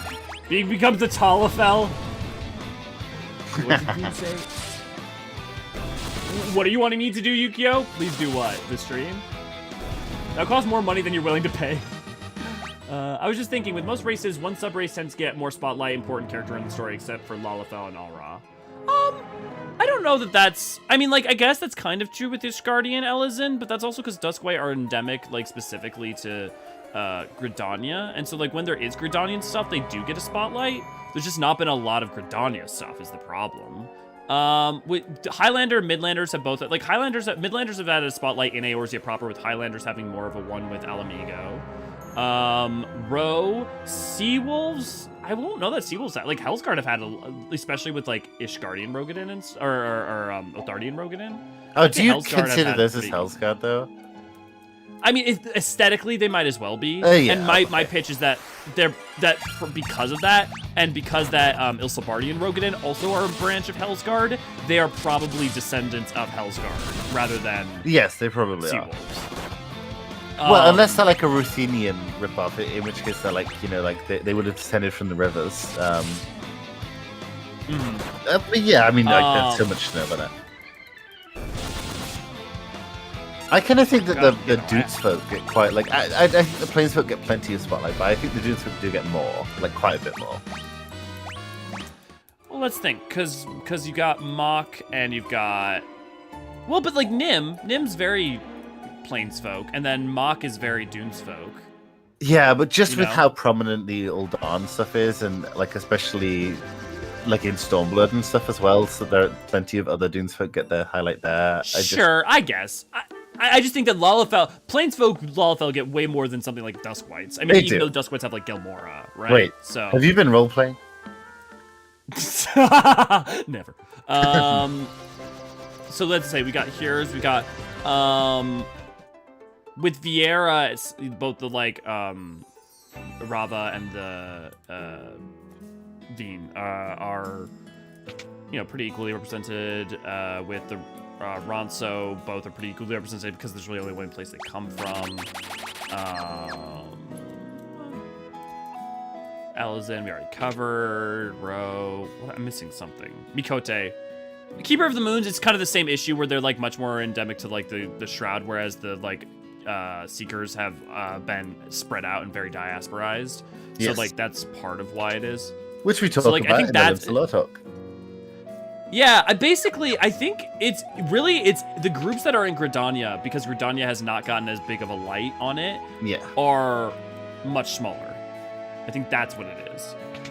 Yukio says, would we rather tell Tataru our last guild purchases or cry about your Limsa history? Well, my Limsa history is pretty clean. I haven't done much degeneracy in this game. Neither of those are weird things. I think either or, because my Limsa history is sitting in front of the tea tree and talking to you guys, or like you know, like doing content with you guys, and my and just because you guys were weird doesn't mean I was weird. And my guild purchase, my last guild purchase was probably gear stuff. I don't think I've ever bought anything weird. No, the weirdest thing I ever bought was probably a stack of 999 sapphires. Yeah, but that's like crafting, so she'd understand it. It's fine. We are not Estinians. Drunk Among Us would be fun, but like if you got, it would still have to just be mods or something, because otherwise it would spiral out of control. These are based off the original Famicom version, since they kept the general design look of the sprites, but in terms of mechanics, it's been a mix of original Famicom and Billy Sports. Okay, yeah. So we were right. They'll be hammered before hour 2. Wait, isn't the original Famicom like black background? Yeah. Right? Yeah, it would have to be. Yeah. It's black background. So it is visually different. Yeah. Let me check.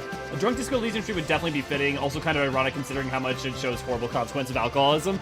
Exactly. And we would definitely play the what is it? Electro. Help me here.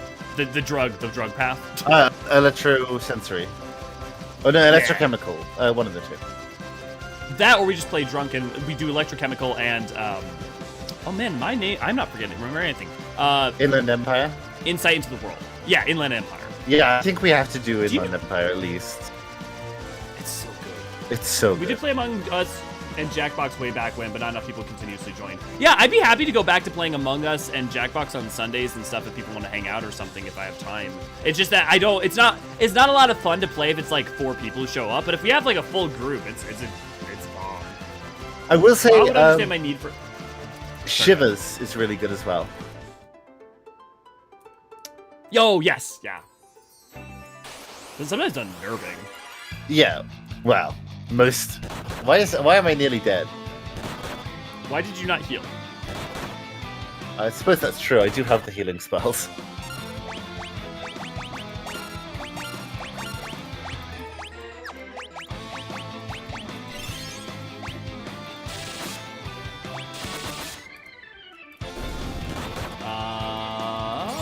Lady, what were you referencing? Let me go back. I was just thinking with most races. Oh yeah. Oh, in terms of scions? Yeah, I guess in terms of, but like scions, like for instance, you could be like, oh, there's no representation of the scions, except for there is, right? Like Cory Boulder is a rose, and then like there was Moonbrita for Seawolves.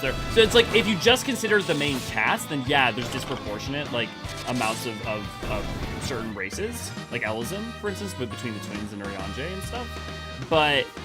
It's also, you're talking about very limited cast when that doesn't encompass all of the scions. Zalo seems a little shifted to rain, but not by much. Yeah. I feel like, well, I mean, because like Zalo, you have the step proper, and then the rain, there are fewer of them, but you also have the rain that are in the Suino Sato, and it depends on if you consider Thavneri, Aura a completely different group. Kind of like, do you consider Ogardi and Rogan a different group? Because then you could also say, it seems like the Aura of Thavner are more likely descended from the rain than they are from the Zalo. Yeah, I would say from Zalo, so. the Thavnerians seem closer to the rain than the Othadi and Rogadin do to the Hellsguard, just culturally. Mm-hmm. Would we rather call the Admiral Mummy in front of the Alliance or call Fortuna Daddy? Well, I feel like calling the Admiral Mummy in front of the Alliance would be a genuine dick move. Like, that would undermine her. So I would call Fortuna Daddy, I guess, even though he's not hot. Pretty sure that's also a dick. I was about to say, I also think that's a dick move, but I also think it's at this point, it's not going to make too much of a difference. Yeah, but at least that was in private. I guess the answer is I wouldn't do those things. Yeah, no, I know that's a neither cop would I. out for that. Us Gridania mains forever suffering. Yeah, Cookie. I feel for you guys. As someone like Gridania may be my least favorite starting city, but also I still feel for you deeply. Yeah, despite being You a also- huge Papalima fan, it's my least favorite as well. Relic said drain my wallet. I'd love to hang out sometime. Yeah, okay. Well, then we'll pick up doing some of those fun hangout streams again. And also, the community's grown since we used to do those, so I think there's more like a better chance for people for us to all hang out and do stuff. Don't we have to color it once or twice? Yeah, exactly. See, Fortunal. I mean, what's he gonna do? Give us another mean look? Exactly. Yeah. I'm pretty confident I could beat Fortuna's ass, but I think the Admiral would give me a run for my money.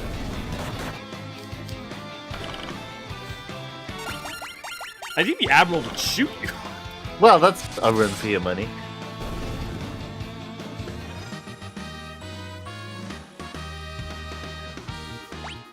Nah, y'all would like it better if it didn't suck so much, I get it. Yeah, no, I mean, like, the thing is, I love Gilmore. I do love Gridania. I love its confluence of Shintoism and Judaism. I even really like Connie Senna's story, and I was really happy when she got a little bit more of her due with the role quests and stuff. So, I actually do really appreciate Gridania. I'm just, like, forests aren't my #1 thing in fantasy. It's not, like, the thing I'm most drawn to. So, it, like, the, like, setting and natural decor of it is not... You know, I grew up in a place that doesn't look, that when I'm not in the city doesn't look that different from Gridania. So Limsa was my original on my old account, and I love the Limsa story, but Ul'dah just does feel like the canonical one. Yeah. Well, and they even have it in the trailer for Endwalker when they showed us like our adventure so far. They had the Warrior of Light starting in Ul'dah. Yeah. And I mean, if you think about 2.55, it makes sense. It's just like, to me, I think you can argue against it, but I think to me it's, if you had to pick a canonical answer, it would be Ul'dah. Yeah. The Admiral would shoot you in a cutscene just to make sure it takes. This cave's gosh. They just beating our asses.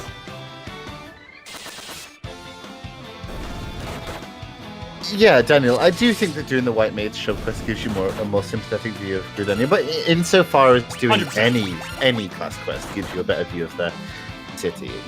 If you invest the time and the energy in any of these cultures, these cities, they will pay dividends. You will get much more out of them than the surface will allow you to. That's one of the things for me is like, that's why I'll sometimes get a little miffed if someone says like, oh, there's no lore for this. Like, well, there is. It's just you have to be willing. Some of them they give you straight up, and some of it you have to be willing to go look for it. Like, obviously you get a lot more about Ul'dah because of something like 2.55, right? Even if you don't start there, you end up passively getting a lot. Whereas if you don't start in Gridania, yes, you come by the Seatseer Council, but you don't spend a lot of time in like Ul'dah proper with like going over its ills, right? And the thing is, I actually think even if you're paying close attention, I think something like the Lancer quest should even still make you sympathetic towards the plights and complications of Ul'dah, because you'd have this situation with the Duskwights and stuff there, but you have people who are sympathetic to them, and you have people who are cruel to them, and a whole confluence of all sorts of complicated things. Yes, I agree. Yeah, no, even like Hawk Manor, the lore of Hawk Manor plays host to some implications about the role of nobility within Gridania and how corrupt that can be, and also how corrupt the Pajal were until pretty recently. Mm-hmm. Or at the very least susceptible too, because they're still human. Yes, yeah. I was so happy when I got to learn a bit more about Connie Senna and the role quest. Well, lady, if you like that, go read the short stories too. The short stories for Endwalker are mostly kind of just reaffirming stuff that like it's set up for the role quest. But if you want to learn more, there's a lot of good stuff in there. Yeah, no, I agree. So I have a complete opposite effect. I'm surrounded by woods, and like Gridania is my starting city because it's like I already feel like home. Yeah. I enjoy my time in the forest because desert plains seems so played out in MMOs. See, I feel the exact opposite, Decoy. I feel like forests are played out and it's the starting thing for everything, and it's like there are deserts in MMOs, don't get me wrong, but like in terms of, for me, forests are the thing. Like, well, it's a fantasy game, it has to have a forest. Yeah, I feel like every fantasy game, every MMO has several forests. Like, I don't think that they're... I think that deserts are rarer than forests. Maybe not plains, but like plains are usually low-level areas. I mean, I guess they are in 14 as well, in the form of Limsa. But I mean, the plains that you experience in 14, I mean, like in terms of like Thanalin, is mainly like Pagalthon, right? Yeah, well, I mean, like Limsa is Lenosha is mostly plains.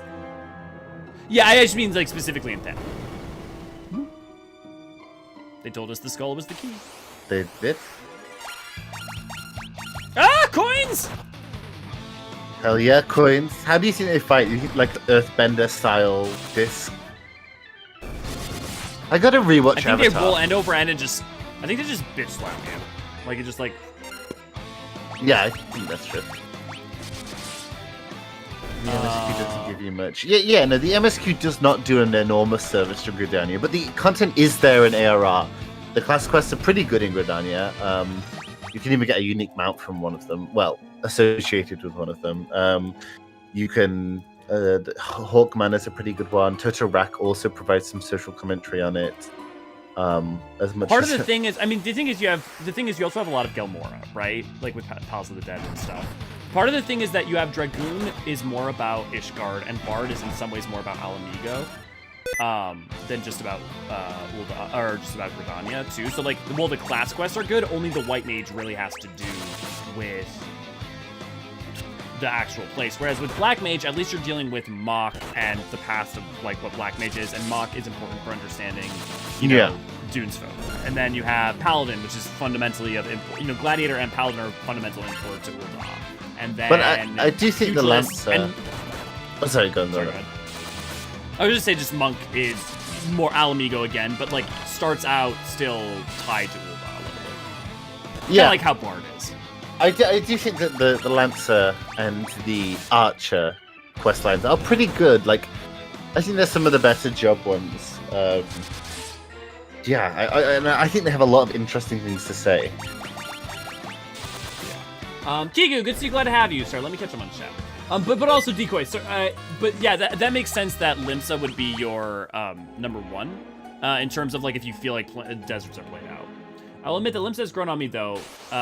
And not just because of the tree. I will say Limsa has grown on me in large part because of my association with it and you guys, and so I definitely come to love it a lot more. I do wish they would spread the level a little more on a region-specific dialogue in 14 instead of just making just one feel more important than the others. But I feel like they do put a lot of energy into that. It depends on where you choose to spend your time, because there's a lot of dialogue about Gridania and in Gridania, you know?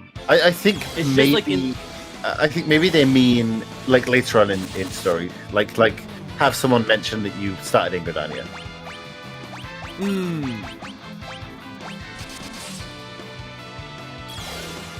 I'm sorry I killed you, V. Goodbye, V.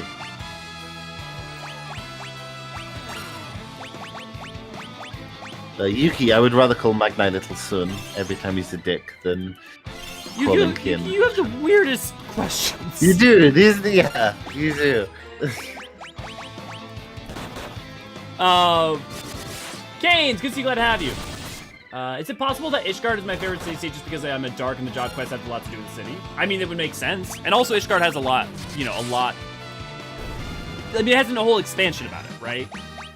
So it's gotten a lot of extra time in that. I mean, I would point to the fact that the role quests exist for Endwalker that made sure to give each city-state their due, right? You get one for Alamigo, one for Ishgard, one for Gridania, one for Ul'dah. You don't get one for Ul'dah. You get, you actually don't get one for Ul'dah. But you get one had for so much focus, so it's fine. Right, but that's my point. It's good that they did, right? Because Ul'dah already had its due. And the things that it should talk about are more in line with Alamigo than that. Yeah, I agree. And then you get one for Whimsy. Should we be more concerned about the Void Ark? Not really. It's got no more Void Scent in it that we know of. It's kind of just a big ship that can't move now, so... Like, the air currents really can move it, but there's no risk there. I mean, yeah, if you drop someone in there, they're probably going to find a stray Void Scent that's still there and they're going to die, but, like... It's not that interesting. They'd have to get up to it first. Yeah. Ul'dah is still a hive scum feeling. I've been a Gladiator Paladin since day one. Well, there you go. I gotta find those short stories. Yeah, Bean or V or Ray, can you link the Endwalker short stories? They're not the Tales from the Twilight. It should be Tales from the... Maybe it is Tales from the Twilight? Check. There should be one. There'll be one for each role quest. Actually, I gotta remind you first. The problem with liking Gridania is that MSQ doesn't really give you much. Kani suffers the most from AR jank, and then we don't get stuff like Ul'dah and Refugees and Limses in the tribe. Yeah. No, that's fair. I mean, you get stuff with some of the Moogle stuff in Heaven's Word. You get bits in here and there. We go to the Seedseer every so often, the Seedseer Council, but not to the same degree. Yeah, I feel like if you're doing optional content, you get more Gridania than perhaps you do the other civs from their optional content. Even if their dungeons were some of the worst. Speaking of, I've got a Toto Rock video that's going to be coming out soon. Oh, nice. Because I miss doing those dungeon quests. Or dungeon videos. Started as a pugilist and grew up in Las Vegas, living in the desert surrounded by evil capitalism and extravagant wealth really does make Ul'dah feel like home for me. Beautiful.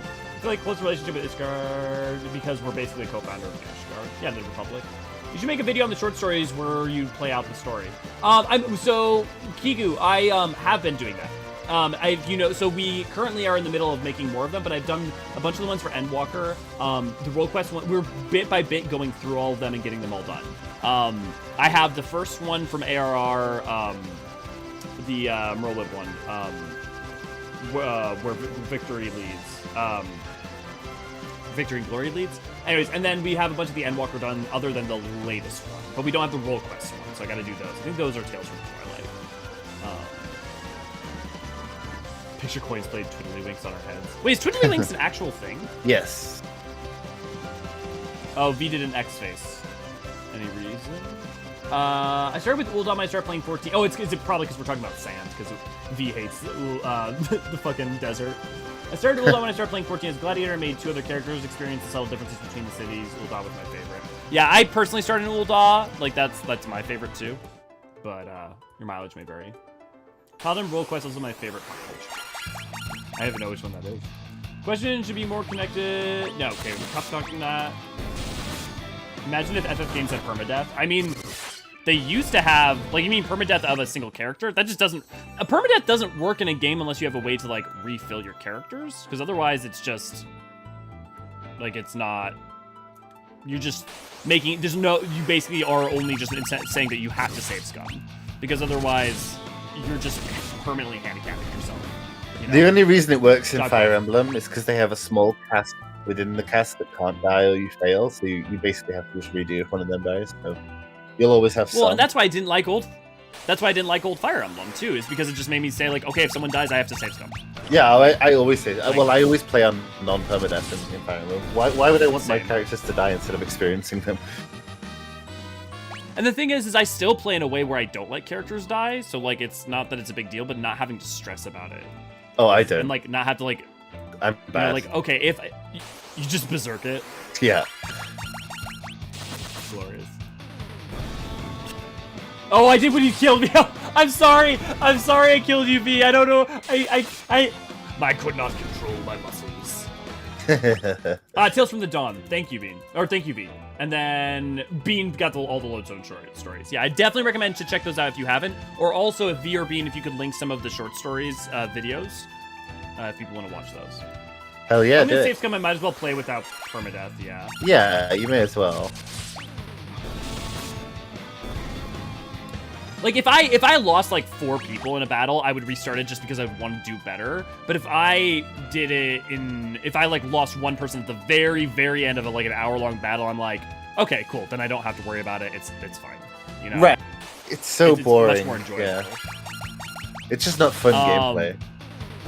Well, and then also something like Three Houses created the time mechanic where you get a limited amount of abilities to go times that you can go backwards, right? And so that was such a great way to make it so they could keep surprise things, like enemies that you weren't predicting, but also be able to find a way to deal with it and change your tactics and your plans, as well as to make up for even small mistakes if you wanted to waste your charges on that. Man, Three Houses is the best Fire Emblem, no question to me. Like, it's just far and away the best one. At least from what I like about Fire Emblem. Yeah, it's interesting as well that mechanic is drawn pretty directly from the Tactics Ogre series. Mm-hmm. Daniel, it's weird to me that it's not a standard now. Like, that should just be a standard for tactical RPGs. Yeah, I agree. Yeah. Yeah, I think that's fair. So you play XCOM like that, Daniel? See, I don't. I'm okay with letting I play much more carefully on XCOM. I try not to let soldiers die, but I don't really save scum unless I massively fuck up in XCOM. Yeah, but Daniel, you hit on the point that's perfect, right? Which is probably why I never finished the game. And that's part of why, like, for me, I had to go back to multiple Fire Emblem games multiple times over my life, because I would, like, get, like, halfway through, and then I'd just be so tired of having to, like, restart fights. So, yeah. Anyone is excited, worried about FanFest Ravel tomorrow? I'm hopeful that even if I don't get in, I might try to, like, contact Square and see, like, hey, are there, like, any kind of, like, press passes or anything that are done, and, like, maybe try, I don't know. But I didn't do it anyway. Yeah. My thing is, I don't have control over it, so I relinquish worrying about it. Basically, it's like, we'll see. Or, you know, worst case, I don't know, we'll figure it out. But don't forget that the EU tickets are now up for raffle, so if you have an EU account, to sign up for those if you want to get tickets. And even if you don't plan on going, you may still want to do it in case someone you know would like to. It's like I've never heard of Elliot not worrying over something, so this is new. Honestly, the reason I'm not worried is because I'm so overly confident that I'm gonna get tickets that I'm just not worried about it. That's really the main thing. But yeah, you're right. I'm usually worried about everything. Right. But yeah, I think you should try and touch base for the press stuff anyway. Getting ourselves on their radar would be a good tactic. Yeah, I'm going to. I contacted Issa because I don't have any idea how to send a business email because I never worked in an office. I didn't like grow up using email of any kind. So like who to contact, how to contact, and format is just not my forte with that shit. Yes. I'm considered weird for being really upset with Eorzean. Like, I'm sorry, among times I felt a sense of attachment with him and his betrayal. I guess the problem is that I don't think he betrayed them. He didn't trust them to give the full breadth of his plan, but I think to say that Eorzean betrayed them is unfair. And I also think that like the given causes for those are understandable, even if you don't agree with them. And I think the game goes to great lengths to contextualize them and to also have him try to make amends for them and as well as moving forward. So like I can understand being upset, but like maybe like with 3.4 or something. But I just can't relate to that, Yukio. I feel like, especially with the amount the game works hard to not just leave it as he did a bad and was fine with it. You know, like it's clearly shown multiple times the pain with which and suffering with which he feels about it, but also that he was trying to do the best he could with a bad situation. I think it's fair to criticize Eorzean for some of his actions, but I don't think it's fair to call them betrayals, because I don't think that's the spirit of what he did at any point. Like they try to, you know, they try to like trick you into thinking that he is, but he's not. Yeah. Three Houses rules. I hate that they backtrack so much and engage. I'm not gonna lie.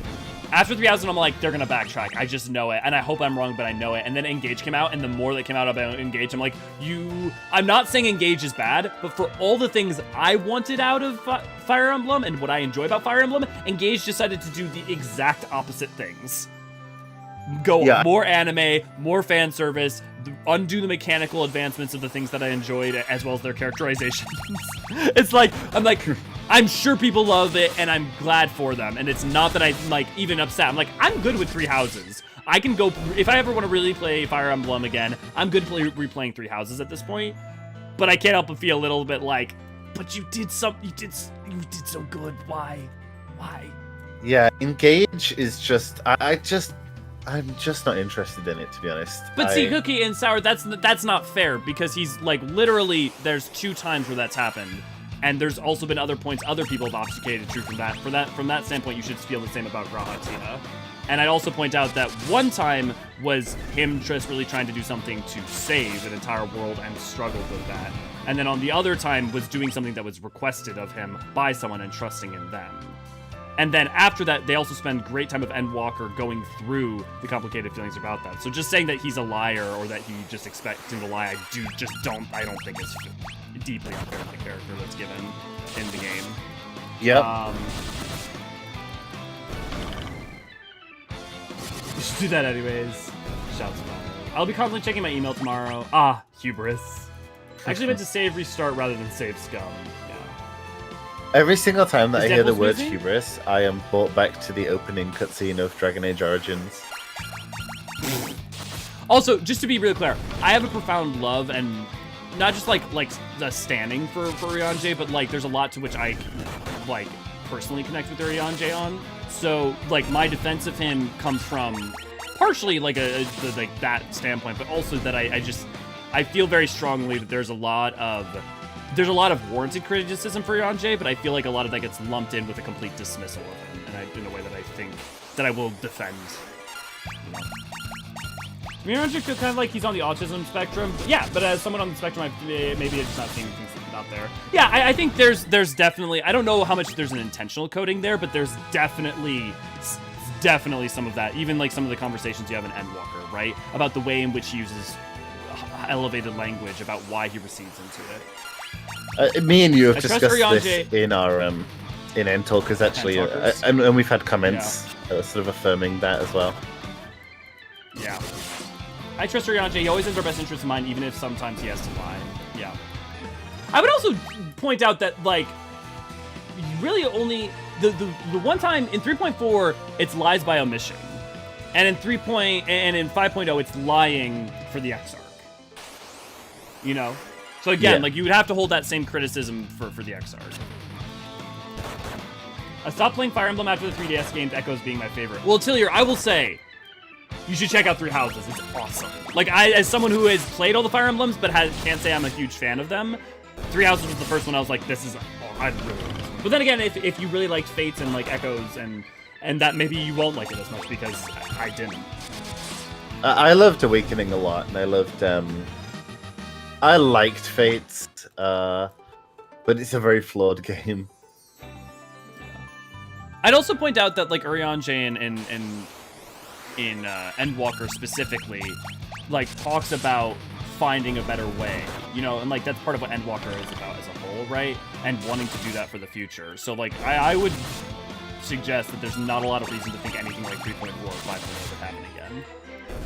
And 5.0 is playing on the irony of 3.4, right? Like the tragedy that the reason that XR comes to him is because of those events. But it's also probably because 3.4 and 5.0 are both written by Ishikawa.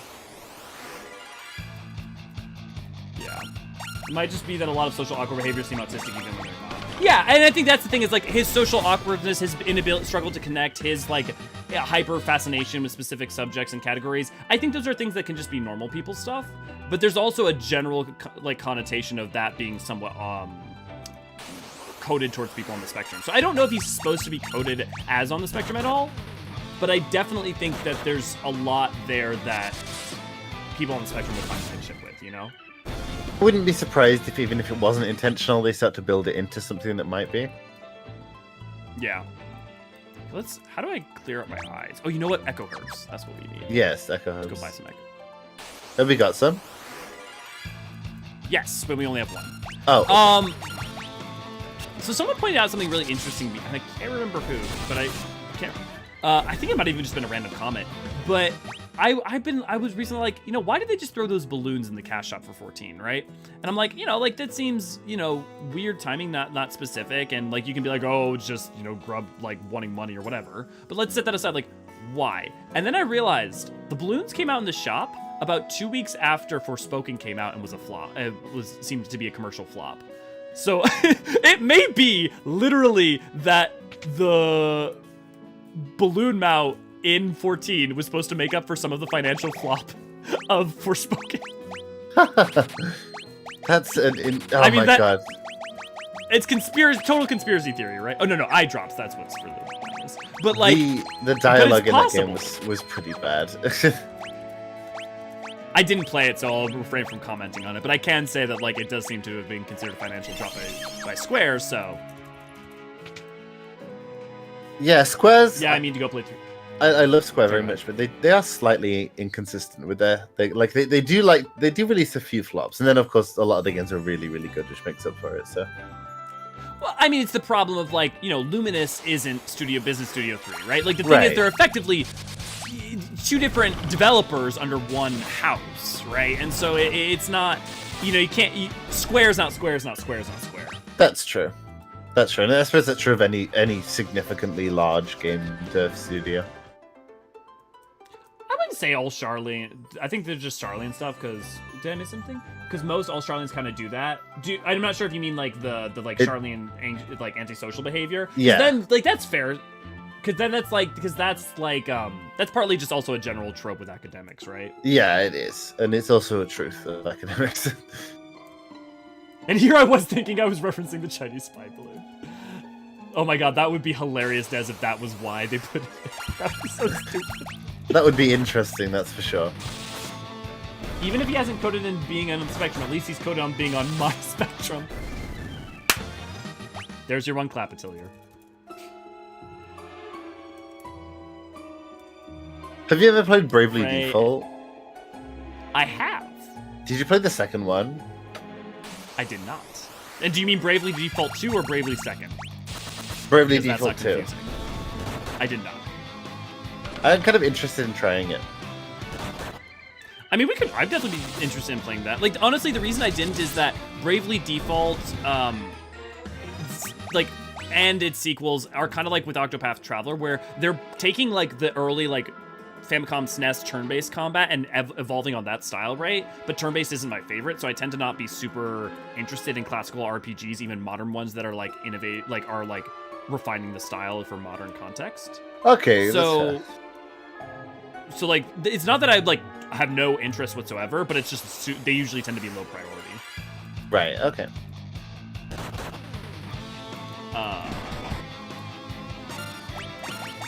Frey Esteem. For some reason, the level 50 quest is so stuck in my head. I never expected so much resentment and anger. Well, think about like not only what Dark Knight represents, but also think about all the injustice you see. Think about 2.55, right? Think about what you saw then. And think about the cruelty and injustice that you see as the Warrior of Light, and while you try to keep a brave face, the like resentment and anger and frustration with the world around that. I feel like to me, the Dark Knight quests make so much, at least for my internal landscape, makes so much sense, you know? At what point is Yoshi P going to simply take over the entirety of Square Enix as the only consistent moneymaker? I mean, Dragon Quest X makes money. 11 makes money. Yeah.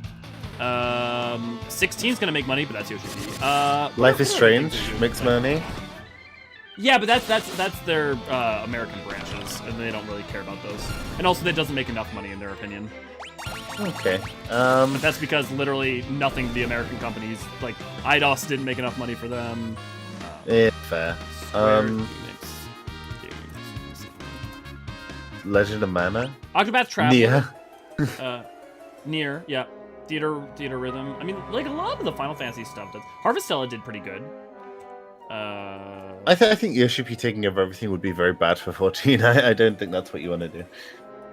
Well, and I think it'd be very bad. I feel like you can only spread the man so thin too. And like, while he's a phenomenal producer and director, I don't know that like making him responsible for even more projects would end in good results. And I don't know that doing the business side of things would be his strength.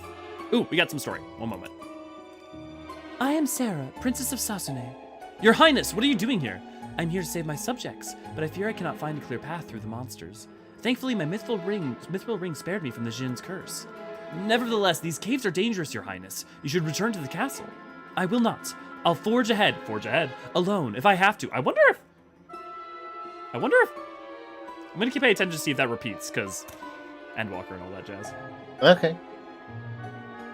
You know, because the term forge ahead. Yeah. Well, yeah. Your Highness, won't you reconsider? Please, take me with you. You cannot steal away the Jinn without my mithril ring. Then I suppose we must. Okay, next time that we have a character, I'll actually let you voice some. Oh, that's right. If you wish to talk to me, press the L button. Don't hesitate to ask me anything. I know you're not playing on a controller and a keyboard, so that makes no sense. Also, what the hell is an L button in real life? Are we just figments of some player's imagination? Are we just pixels on a screen? What does it even mean to be alive? And okay, now let's be off.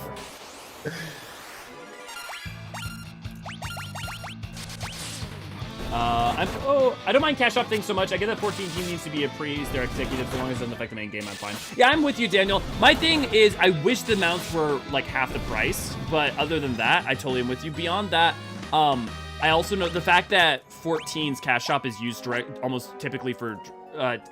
usually for 14 development makes me way less, like literally servers have been paid for from that and a bunch of stuff. So like yeah.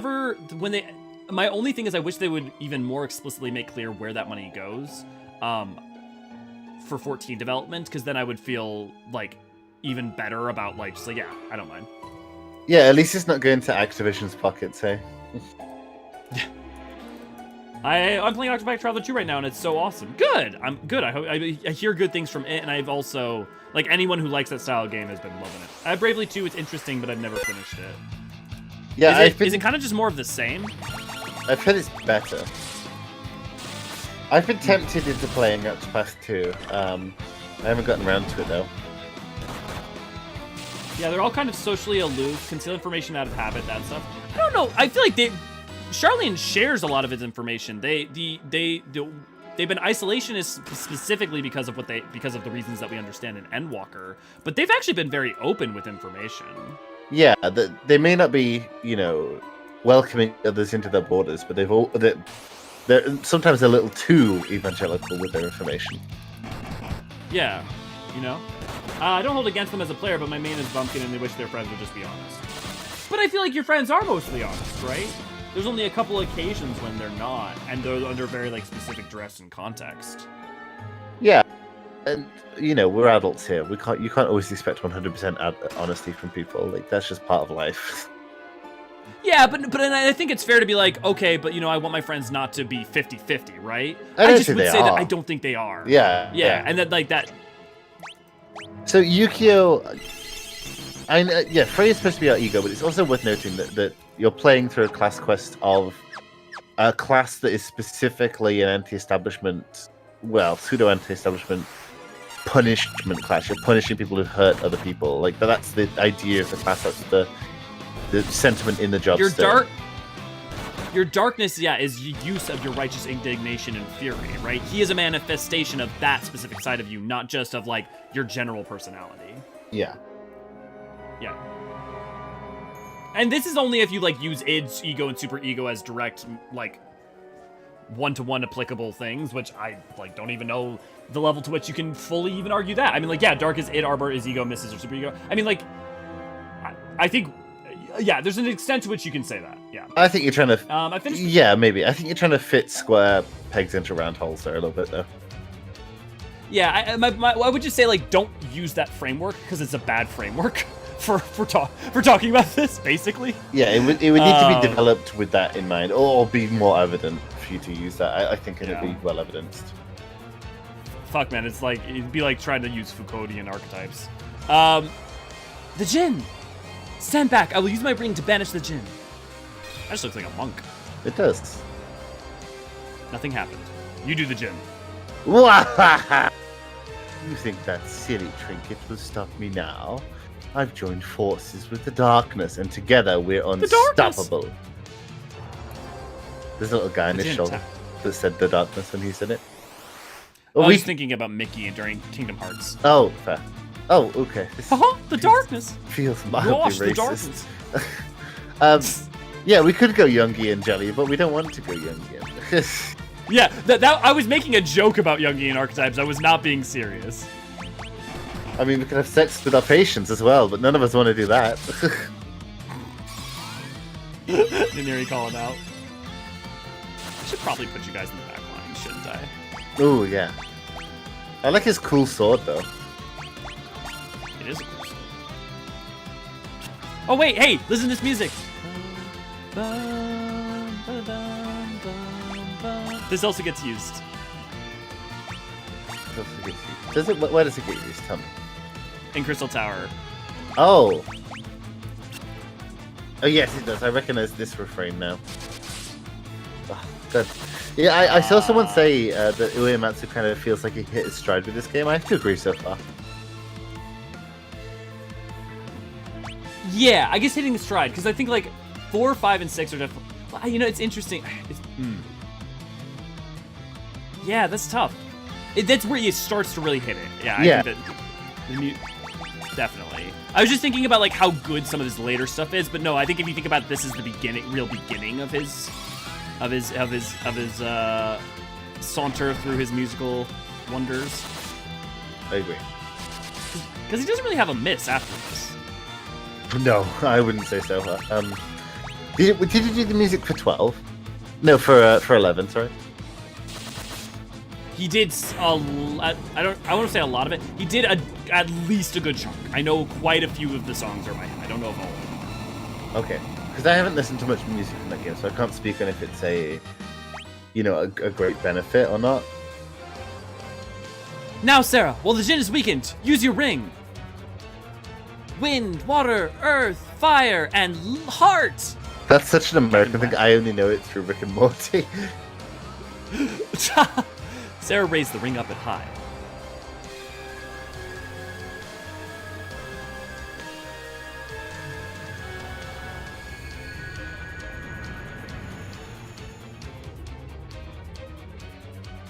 The djinn disappeared like mist. The ring's power sealed him deep within the cavern once again.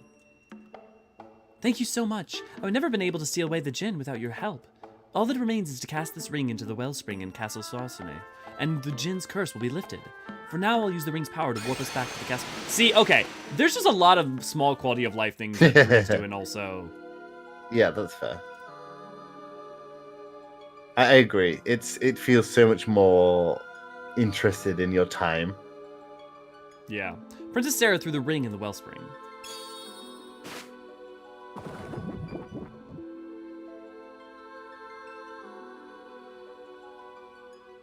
There. Now the djinn's curse should be broken. We wouldn't be here without you all. Thank you. I suppose we must part ways. I have a duty to my father and my people, after all. Would that I could travel with you, but I'd only be in your way. Sarah, come back when you finish your journey. I'll be waiting for you, as long as it takes. Are they, like, hinting at a romance? Like, they just, like, we just met. But 10 also. We swear to return. I guess we're not normal 10-year-olds, so... Yeah. You know what's interesting playing this? I always think of 4 as like kind of the example of when they really hit what a Final Fantasy game is. I already see it here. I do think 4 is still like a more like the first fully realized example, but I already see it here. I've seen it in bits and pieces through the first 3. No, I agree with you. I feel like it's starting to emerge here pretty strongly. But it's been a gradual progression, right? You start to see the first inklings of it in 2. Then you start to see something recognizable here, and then in 4, it's sort of fully formed. Yeah. I feel like they chose a perfect expansion to do dark, since we're already looking at our wounds from the banquet. I imagine a lot of players felt the desire to bring justice without limits. Yeah, totally agree. She's not trying to fit my opinion. 200 characters in chat. It's clearly not working. All good, Cookie. Don't mind me, like, also having, like, differences. I respect, like, what you're saying. I do. And you can always talk with us over on the Discord. Speaking of which, Beam, would you like to, or Bean or V? Oh my god. Say your guys' name. I don't know why Bean and V is hard, but if one of you guys could put the link to the Discord in chat. Be honest with me and give me your pure unadulterated opinion. Is Kingdom Hearts worth jumping into this late? Yukio, for you, yes. Because the bullshit, the absolute bullshittery that is Kingdom Hearts, you will not mind and you will engage with. The good things you will like, the bullshit you will not mind. The bullshit that bothers me, you will not care about. So, yes, I think you should. I think you should. Do I think most people should? Probably not. Maybe don't play every game. Well, I mean, now with like 1.5, 2.5, and 2.8, it's a lot easier to just engage with all of it. I guess that's true. But don't worry about Unchained. Don't worry about Unchained Kai. Ethics are for Paladin who wants to be one of those. I'm Paladin main, you I also don't think Paladins are necessarily ethical. Yeah, well, the other thing I would say, Yukio, is if you want to play Kingdom Hearts, you can very, very easily just play 1, Chain of Memories, and 2, and have a full and complete story. Like, that is basically a trilogy in and of itself that, thanks to, you know, later additions to 2, now is less of a standalone story, but 1 Chain of Memories and 2 basically works like that, and then you can decide afterwards if you want to continue to go from there. Do you want to know all the lore, or do you want to play some games with Disney characters? Because those are 2 different undertakings. Could not agree more, Cookie. That is a perfect way of putting it. Because if you just want to have good music, fun game with Disney characters, and that are weird and a little bit idiosyncratic, then yes, you should definitely check them out. Do you want a lore that makes any kind of coherent sense and storytelling that is satisfying throughout and that actually does a good job with its characters at every point along the way? Then maybe not. Yeah. You hitting stride with FF3, yeah. I never even played KH3 because I refused to play all the spin-off games just to understand the story. Let's just say that might have been a good choice. As someone who's a very, very big Kingdom Hearts fan historically, might have been a good choice. Is it that messy? Yukio, it's more messy than that. It's very messy. This is the Lord of the Rings sequel we wanted. There's no little game you can't play anymore that's plot. Wait, Kai? Did they take Kai? Is Kai ended? That would make sense, though. Yeah, it would make sense for it to be gone. But you can probably find it online somewhere. Oh, Atelier says that the Sarah romance is supposed to be for Ingus, which makes a lot of sense. Oh, because they rebranded to Dark Road again. Dude, they rebranded that game like 12 times. Thank you, Bean. Yeah, if you enjoy the stream and aren't a member of Discord, why not come join us at https://discord.gg/Asian-archives. Oh, interesting, Atelier. Interesting. Is there any job classes from old games you wish was in 14? I did enjoy Beastmaster from 10, but I think... Wait, Beastmaster in 10? No. I mean, 10 doesn't really have classes. Do you mean, like, because of the Coliseum, where you can capture monsters? Oh, I don't think it needs... No, I don't think... 10-2? Sorry. Maybe 10-2. Maybe that's what they mean. Yeah. I don't think they need another healer right now. I think what they need is another caster and another ranged DPS, which is what we're going to get, almost certainly. That or maybe another scouting in the next expansion. Because you want 4, 4, and 4. We super don't need another healer right now. No, we don't. We have 2 barrier, 2 pure healers, and both of them, and all 4 of them are pretty distinct from each other. We don't need another tank. I would say what we need is... Number one thing is a new range DPS and a new caster. Raven, good to glad to have you. I think we have a Blitzball good, class, lady, Daniel. Just give us a Blitzball chakram. Yeah, that's what we've been saying. I would love a Blitzball class because I adore 10 and adore Blitzball, much to people like Mr. Happy Chagrin. But I'm with Nier. I think the best thing they could do is they just give a Blitzball to Dancer. Yeah. Okay, let's continue on this real quick. Thank you, brave warriors. You have sealed away the gin and saved my precious Sarah. I owe you a debt of gratitude. Take this. I trust it will aid you on your quest. You received a canoe. What a strange gift. That is a strange gift. Kind of insulting.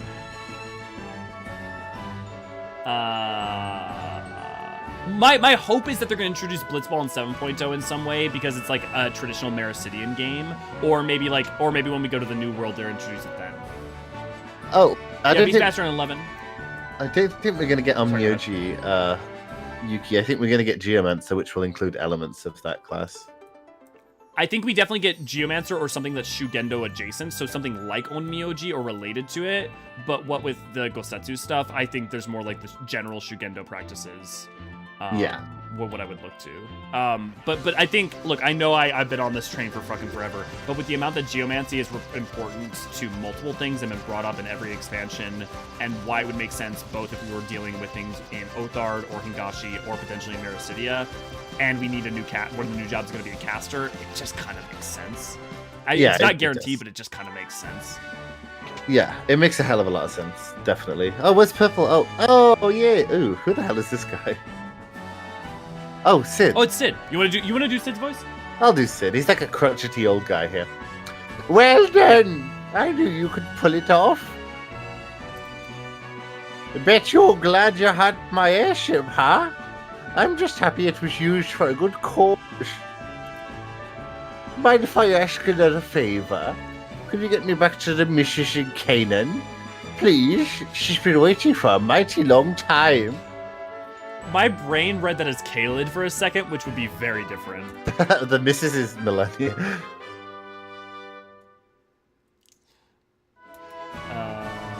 Oh god! They're gonna give Ninja... What?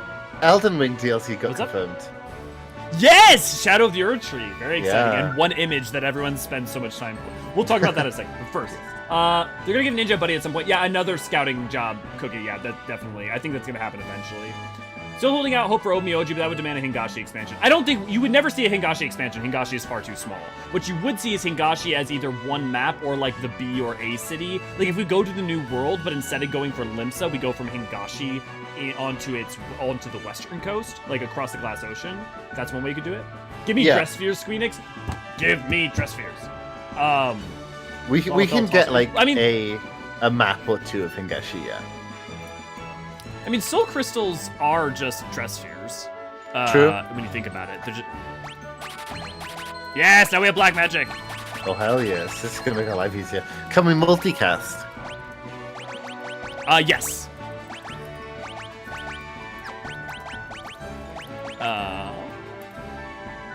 We need a caster in class that shares Ninja Gear. Yeah, another scouting class. Yeah. We're going to get one eventually. It's just a question. I think a ranged DPS... and a caster. We're definitely getting a caster. If there's one thing I can tell you for 7.0, it's we're getting a caster. No question, for sure, promise. Yes, probably. And make fun of me later when I'm wrong. I forgot Scholar for Healer. I thought they only had 3. No, all good, lady. No, if you only thought there were 3, it makes sense. Only if they gave an ankle biter class the attack tools. You need caster and class to just need them to make gearing even easier if they're going to keep giving us 2 jobs for expansion. Well, I mean, the thing is, as long as it's role associated, right, you only have to, like, so for instance, if you gear your summoner, and if there's a new caster and a new range DPS, you'll still only have to gear the role, right? Yeah. So gearing wouldn't be that different. Should I go back? I'm watching the start. I'm good. You're good, Raven. Hey, you can watch. I would recommend going back and rewatching maybe later, but you haven't missed a lot. There's been a lot of grinding because of how the game's built. Yeah, the first dungeon is kind of brutal in this game. Think of the pattern, right? Since Stormblood, we got caster and melee. Then we got, in Shadowbringers, we got tank and range. Then we got a healer and melee, right? So the next thing in the pattern would be a caster. There's only 3 casters. There's multiple reasons for there to be possible caster job archetypes. And the only other thing that really competes with it is arguably scouting, since technically the last scouting would be a Realm Reborn. Yeah, this whole... I still think that... I'm still going to land on my pedestal of... You might be able to do scouting as a ranged DPS. I'm not sure if the system allows for that, but I could see it working. Thematically, it works. Yeah.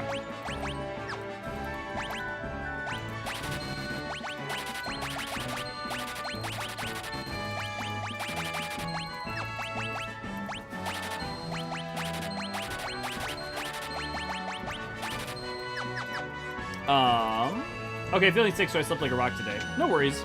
Okay, so 2 things I wanted to hit on. One was Shadow of the Erdtree. So definitely Mikola, and do you think that is the death root that's crawling up the tree? Yeah, I do. I think that it makes much more sense for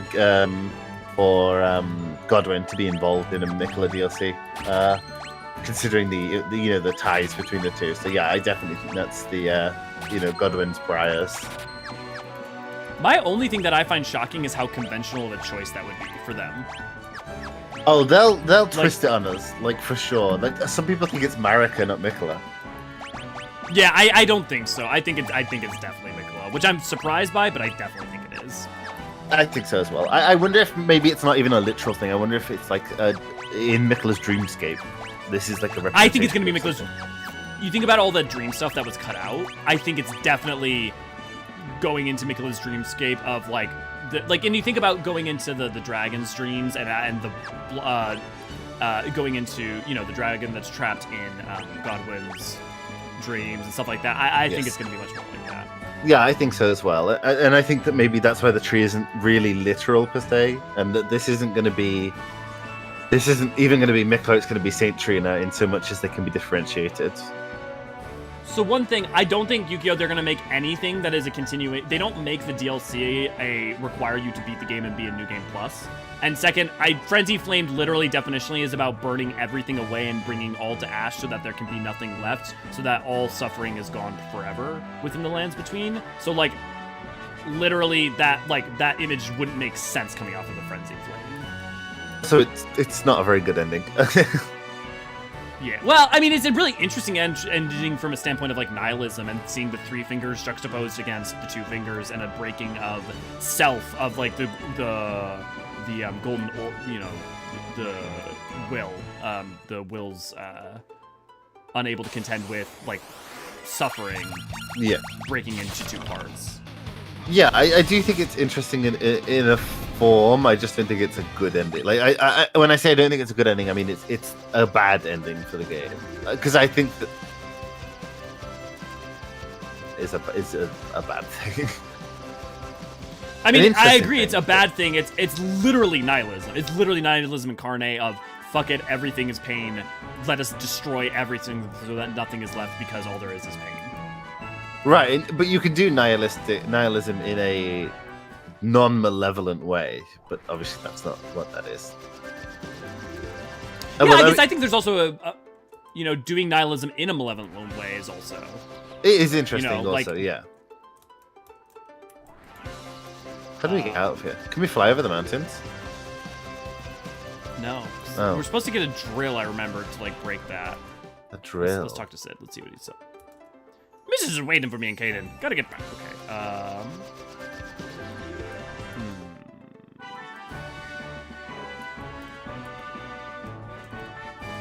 Rocket League sleeve. Thanks to you, I'm back to normal again. Fit as a fiddle. Oh, right, someone makes it for us here. The only way through the Paramani round range is Nell Valley, but it's been blocked by a huge rock since the earthquake. There's someone we gotta talk to in the village. Oh, this is okay. Been thinking about that boulder that's blocking the way to Canaan. I reckon if my airship had a mithril plow, we could push through. Say no more! I'll get you one, ready for you in a jiffy.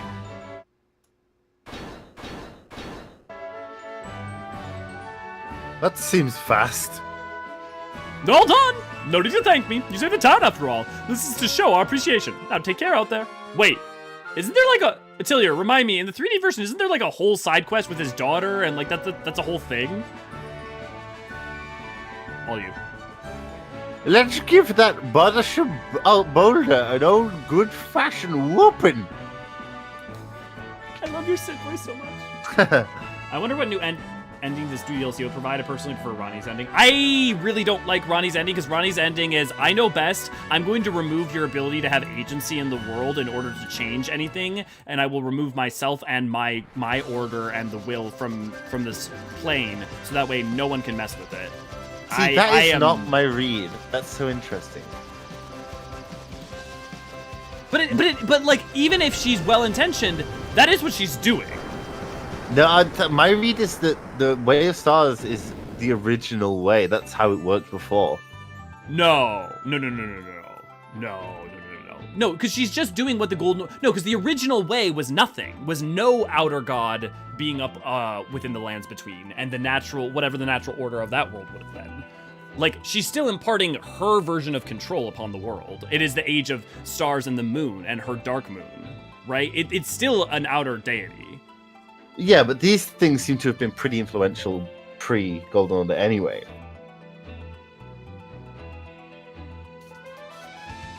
The moon? The stars. Sure, but like the Golden Order was a star. You know? Yeah, but I'm I thought talking she like just astrologer. wrote the gods out of the world and bailed so nobody can mess with it, took her ball and went home. No, so this is important. She imparts her version of order. What constitutes the laws of reality and norms. That's part of what becoming the Elden Lord is about, right? Is you then dictate the rules and logic of the world. So she's dictating what she believes to be correct, and then is taking her ball and going home with it. And then but removing herself into the void with both the dark moon. Like, this also gets a little obfuscated in the English because like I would recommend checking out the Japanese because it's a lot more clear about this. Okay, I've only taken in the English version. The English version's a lot more weird and ambiguous. Right, okay. But like, by becoming Elden Lord, she is imparting her will upon the world.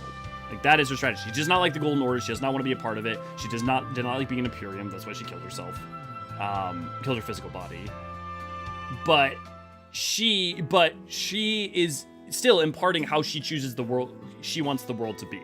And then saying, and I'm not going to let any of you guys fuck with it. So I'm leaving and going with the moon on a journey into darkness and loneliness, for I will be removed. But it's still, she is saying, I know best, and I'm removing anyone's ability to ever make, to counter that authority. Like, and she's saying she's doing it for the reason of creating peace, because if people can't mess with whatever the natural law is, then there can be no change to it, which means it just becomes the de facto norm and there's nothing anyone can do about it. But that's still, she's removing everyone's agency. So like, what do you think of the best ending then? What do you think is the best I don't think ending? there is one. I don't think any of the ending, I think there's less bad endings. I think Rani is the least bad ending. I think hers is the exact same as if you just take up the throne yourself. I don't think it's any different. The difference being that someone, if you were cruel, if anyone considered what you created the norm to be cruel, could challenge you. Whereas with hers, if anyone has any problem with it, they can't do anything about it. What do you think is the least bad ending then? I mean, the worst is either Frenzy Flame or Pox. The ending of Despair. I think you could really if you think about the way in which the ending of the Bed Companion if you think about how what that's basically just doing is reintroducing death into the system, and or reintroducing like those who live in death as part of the natural part of the system, it's basically just taking what is and trying to improve, like make it a slightly more peaceful, at least a little bit more normalized. Us just taking it over probably doesn't work very well because same problems. And then, I mean, Gold Masks is, I don't like it, but at least it's technically just stasis. See, I always sort of saw it as a not only a continuation, but almost a more severe version of the Golden Order with Gold Mask, albeit one with less Elder God influence, which is a benefit, but... Well, I mean, his quest is all about coming to the realization that so long as there is as long as there is, you know, cause and effect and causality, there is the potential for pain and for problems, and that the only way to end this is to effectively make things all unchanging, you know? Right. Okay. Which I don't think is a good ending. I think Ronnie's ending is better than that. I'm just saying, like, it you know.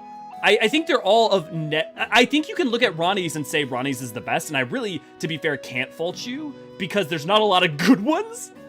But I also do think that like treating Ronnie's as an unambiguously good one, I think is really ignores what she's doing. There's very few unambiguously good things in the Soulsborne universe. Yeah. Oh, Daniel wants to know who my favorite favorites. Higurashi character is, and it is Rika. It is definitely Rika. And yeah, depending on how much George R. R. Martin stuff they're using trees and dreams is very topical. It's like one of JR's favorite things. Yeah, and there was a whole bunch of stuff with that. Yeah, me and my homies all love trees. He crafts in 3 moves. He's just like me for real. New Real sounds like Chetney from Critical Role. I don't watch Critical Role, so I can't. One of the reasons that I can't take the Golden Order one, the Gold Mask one, is because I'm America Defense Squad member, and I feel like that would be her least favorite option. Yeah, that's actually, well... Do you think she'd hate that more than like the Pox or more than like the? Yeah, okay, maybe not more than the. I feel like tree? Pox is like objectively everyone's worst case scenario, right? But Frenzied Flame, maybe. I feel like, but like, and also allowing that for those who live in death to be a fundamental part of the Golden Order means that you, like, I feel like that kind of avoids death in a way that she was trying to do in the first place and gets around it to some extent. So like. I feel like the Deathbag Companion one she could kind of get behind. Yeah, no, I agree. I think the Golden Order one is her least favorite, except for maybe Pox. I think every other one you could find ways to talk her into, probably. Like she I think, kind of wants to fair. Die, so Frenzied Flame might work for that. She probably doesn't want that, but yeah.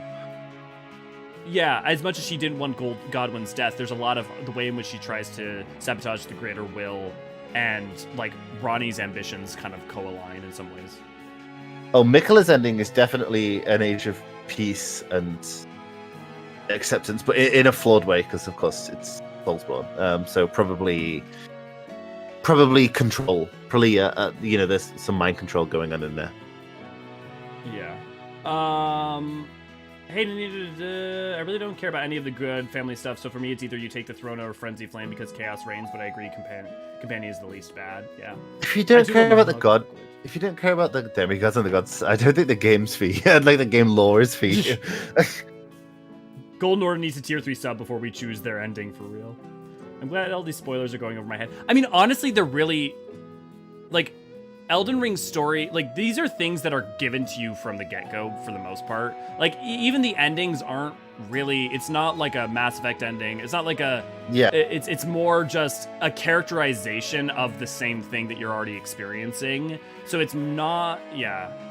I wonder what ending would Miquella create. Well, Yukio, I think Miquella's ending. So if Miquella and Saint Trina talk about the idea of like a world of plenty, basically a better version of what America did. Yeah, that's one that I was answering before. I think you would get more peace, more prosperity, more equality, but also mind control. Yeah.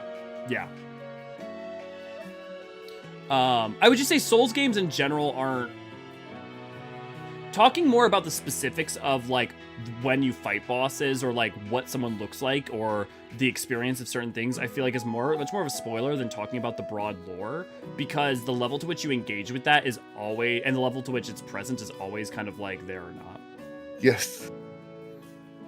You want to do Sid, and that is our daily side tangents for. Yeah, let's I need to hop off soon, so let's wrap up stuff in this town, and then we can think about that. Thanks for all your help. If there's anything I can do for you, let me know. Come to think of it, if I could put together another airship, I bet you could put it through its paces. But we'll need a few things to make design improvements, and no one knows more about that stuff than King Argus. You should go see him. Anyway, thanks again. Come back to visit me anytime. Sid left the party. Well, Yukio, an Empyrean is very hard to kill. Rani had to basically orchestrate the fall of an entire civilization to get herself killed, so... And that was only in body. And literally took the rune, literally took the, a physical embodiment of death. Yeah. Plus, Moog specifically doesn't want to kill Mikola. In fact, that's the opposite of what he wants. He's pretty fucked up, but he does not want to kill Mikola, at least. Mostly just stole him.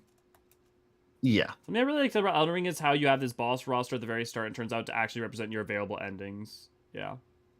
Because it's really the endings. That's why that's why the thing that started out as the opening cutscene that they were originally going to do, which was the Night of the Knives story trailer that they released on YouTube 2 months before the game came out, was clearly supposed to be the original opening, but they changed it because the new one that they have kind of more codifies, hey, these are your 5 different philosophical lead lines that you could potentially explore as you go through this game. Look out for them. How about Melania? We killed her. Yeah, but only after she was rotted inside from the Scarlet Rot. And she not only did she face down Radon and all the other things, but she was already kind of on death's bed. And once she blossoms, sure, we kill her, but we also have to go to great lengths to do so. And I also wonder if... yes, we killed Melania's physical form, but I wonder if the fact that she's blossomed so many times means that there is some sort of element of Melania that is... in the ether or whatever, as sort of an ascended being. I will say, if you have ever worried about playing an FromSoft game, Elden Ring, and because of speed, I actually think as much as that game is fast, it's actually the best game to play. That or Dark Souls is the best game to play. Dark Souls because it's much slower, but can be frustrating. Elden Ring has so many weapons and tools for you to be able to use to mitigate what you struggle with. You don't have good reflexes, go into magic, go explore and find spells that will give you enormous amounts of range. Use Ashes of War that allow you to have backup that will fight for you and keep the enemies off you while you just focus on spellcasting. There are so many tools to mitigate. You do not need to be a good player. But you don't need to be a fast reflex player. I play the game for that, so I always choose melee builds. But there are tons of tools to be able to explore and experience the game without that. So never let that preclude you from playing it. I'm pretty bad at video games. I cannot finish Sekiro. I just flatly cannot do Sekiro. But I find Elden Ring easy, because I use Ashes of War, which basically trivializes the game. As much as you want it to. If you're using Mimic Tier with a build that's good for Mimic Tier and highly upgrading it, yeah, it's going to trivialize the game. Yeah, Glintstone summons will get you through. It will, and to anyone who's well, that's not the real way to play, go fuck yourself, because guess what? There's a reason it's in the game. There's a reason that they created an entire system around Ashes of War with many of them, and a bunch of spells, and a bunch of, they exist. Miyazaki does not want you to just suffer. They want you to struggle meaningfully on a level to which that works for you, and then overcome. It's in the game, shut the fuck up. Yeah, really, literally, yeah, exactly. Also, just going back to the very beginning of when we were talking, there's a video by Noah Caldwell Gervais. He has a comment about Elden Ring. Elden Ring may not be perfect, but it is idiosyncratic, and that's just as good. And I just love that comment. That's fair. Miyazaki made poison swamps. He wants you to suffer the blood. No, Miyazaki wants you to suffer, but Miyazaki doesn't want you to suffer in a way that's insane, right? He doesn't want you to hit your head against a wall over and over and over again and just be miserable. But he does want you to struggle to persevere, because there can be a value in that. Yeah, that can be. Here's the thing. I admit that part of my thing about Ronnie is also like, I did Ronnie's quest. I like, it's a very good quest, but the level to which she was willing to sacrifice Godwyn and everybody else to pursue her own ends so ruthlessly, and the level to which she's just acting like she knows best the same way that all the other people she criticizes are, it frustrates me. Yeah, she's not a good person, and as a card-carrying Marika stan, I also think that a lot of what Marika gets criticized for in the Night of the Black Knives is actually pretty attributable to Rennie, although she was definitely involved. Like, I'm just a Marika stan. Yeah, no, Marika's also not a good person, but I'm also kind of a Marika stan too in terms of appreciating that she was not in a great position. You know what? I think we're gonna start wrapping up here. V or Bean, if one of you guys want to start doing the links, we'll just we'll take any final questions. If any of you guys have any things that you want to cover on, I'm sure that if I have any free time, I'll try to do some grinding in this off stream, so that way we won't have to do it on stream in the future. We can just go straight to story. Yes. Okay. Good idea. So Daniel, question: are you right after you get it done with the tutorial part? Are you running into the part with the skeletons? Because if so, the like off to the left of the like graveyard. Part of the problem is that area is made for you to do at a much later time, but they don't tell you that. So that may be part of why you're struggling. If it's not, I would say that try replaying, but choose Pyromancer as a starting class. You'll have a melee weapon, you'll be good, but you also have a ranged giant fireball that doesn't take you putting intelligence or anything into to do a lot of damage. It's just basically like an added bonus fire attack, ranged attack. That'll go a long way to making things a lot easier. If you enjoyed the stream and aren't a member of our Discord, why not come join us at discord.gg/student-archive. Thanks for streaming. Absolutely, Cookie. Merchandise. If you want to get stickers, head on over to Redbubble. We also have Ray Ray's getting back into drawing, so we may have some fun merchandise in the future. Elden Ring feels a lot different than Dark Souls, like Elio said. Yeah. Want to see some Scantily Clad archivists? Well, we don't have those yet, but sign up for our Patreon anyways, where you can get your name and your banner above my head, as well as get some other fun goodies, like the color of your name change for Discord, and beyond that, you'll get your name in the end credits of videos that we put up every Wednesday. Yeah, V says that they played the beginning of both and felt Elden Ring was much more approachable. Yeah. There's just a lot more options because Elden Ring lets you explore from the get-go, which means that if you find yourself brick-walled at all, you can just change courses and go explore somewhere else. Yeah. Enjoy the words in the written format? There's more lore at Eorzean.archives.com, where Naniri goes and writes lovely entries. And a little bird told me that we can be found on Twitter, where Ray Ray puts up all sorts of funny things that they find all around Eorzea. Yeah, don't worry, Raven. You can always go back and watch, and always remember that we do these streams every Thursday. Monday and Tuesday, we do the MSQ streams. We're going to be finishing up Shadowbringers this next Wednesday. And then Tuesday is the 3.55, or 6.55, or 6.35 patch is coming out. It's March 7th, I believe. Will be the release of 6.35, and we're going to be doing a Eureka Orthos stream that day. Then obviously every Thursday is this stream. Wednesday is new videos. Friday is sometimes book club. Lately I've been taking a break just so I can do extra work. Saturday is community events, and Sunday I ostensibly take off, though I never do. No, he never does. Nadiri can attest. Ray, that's anything you want to touch?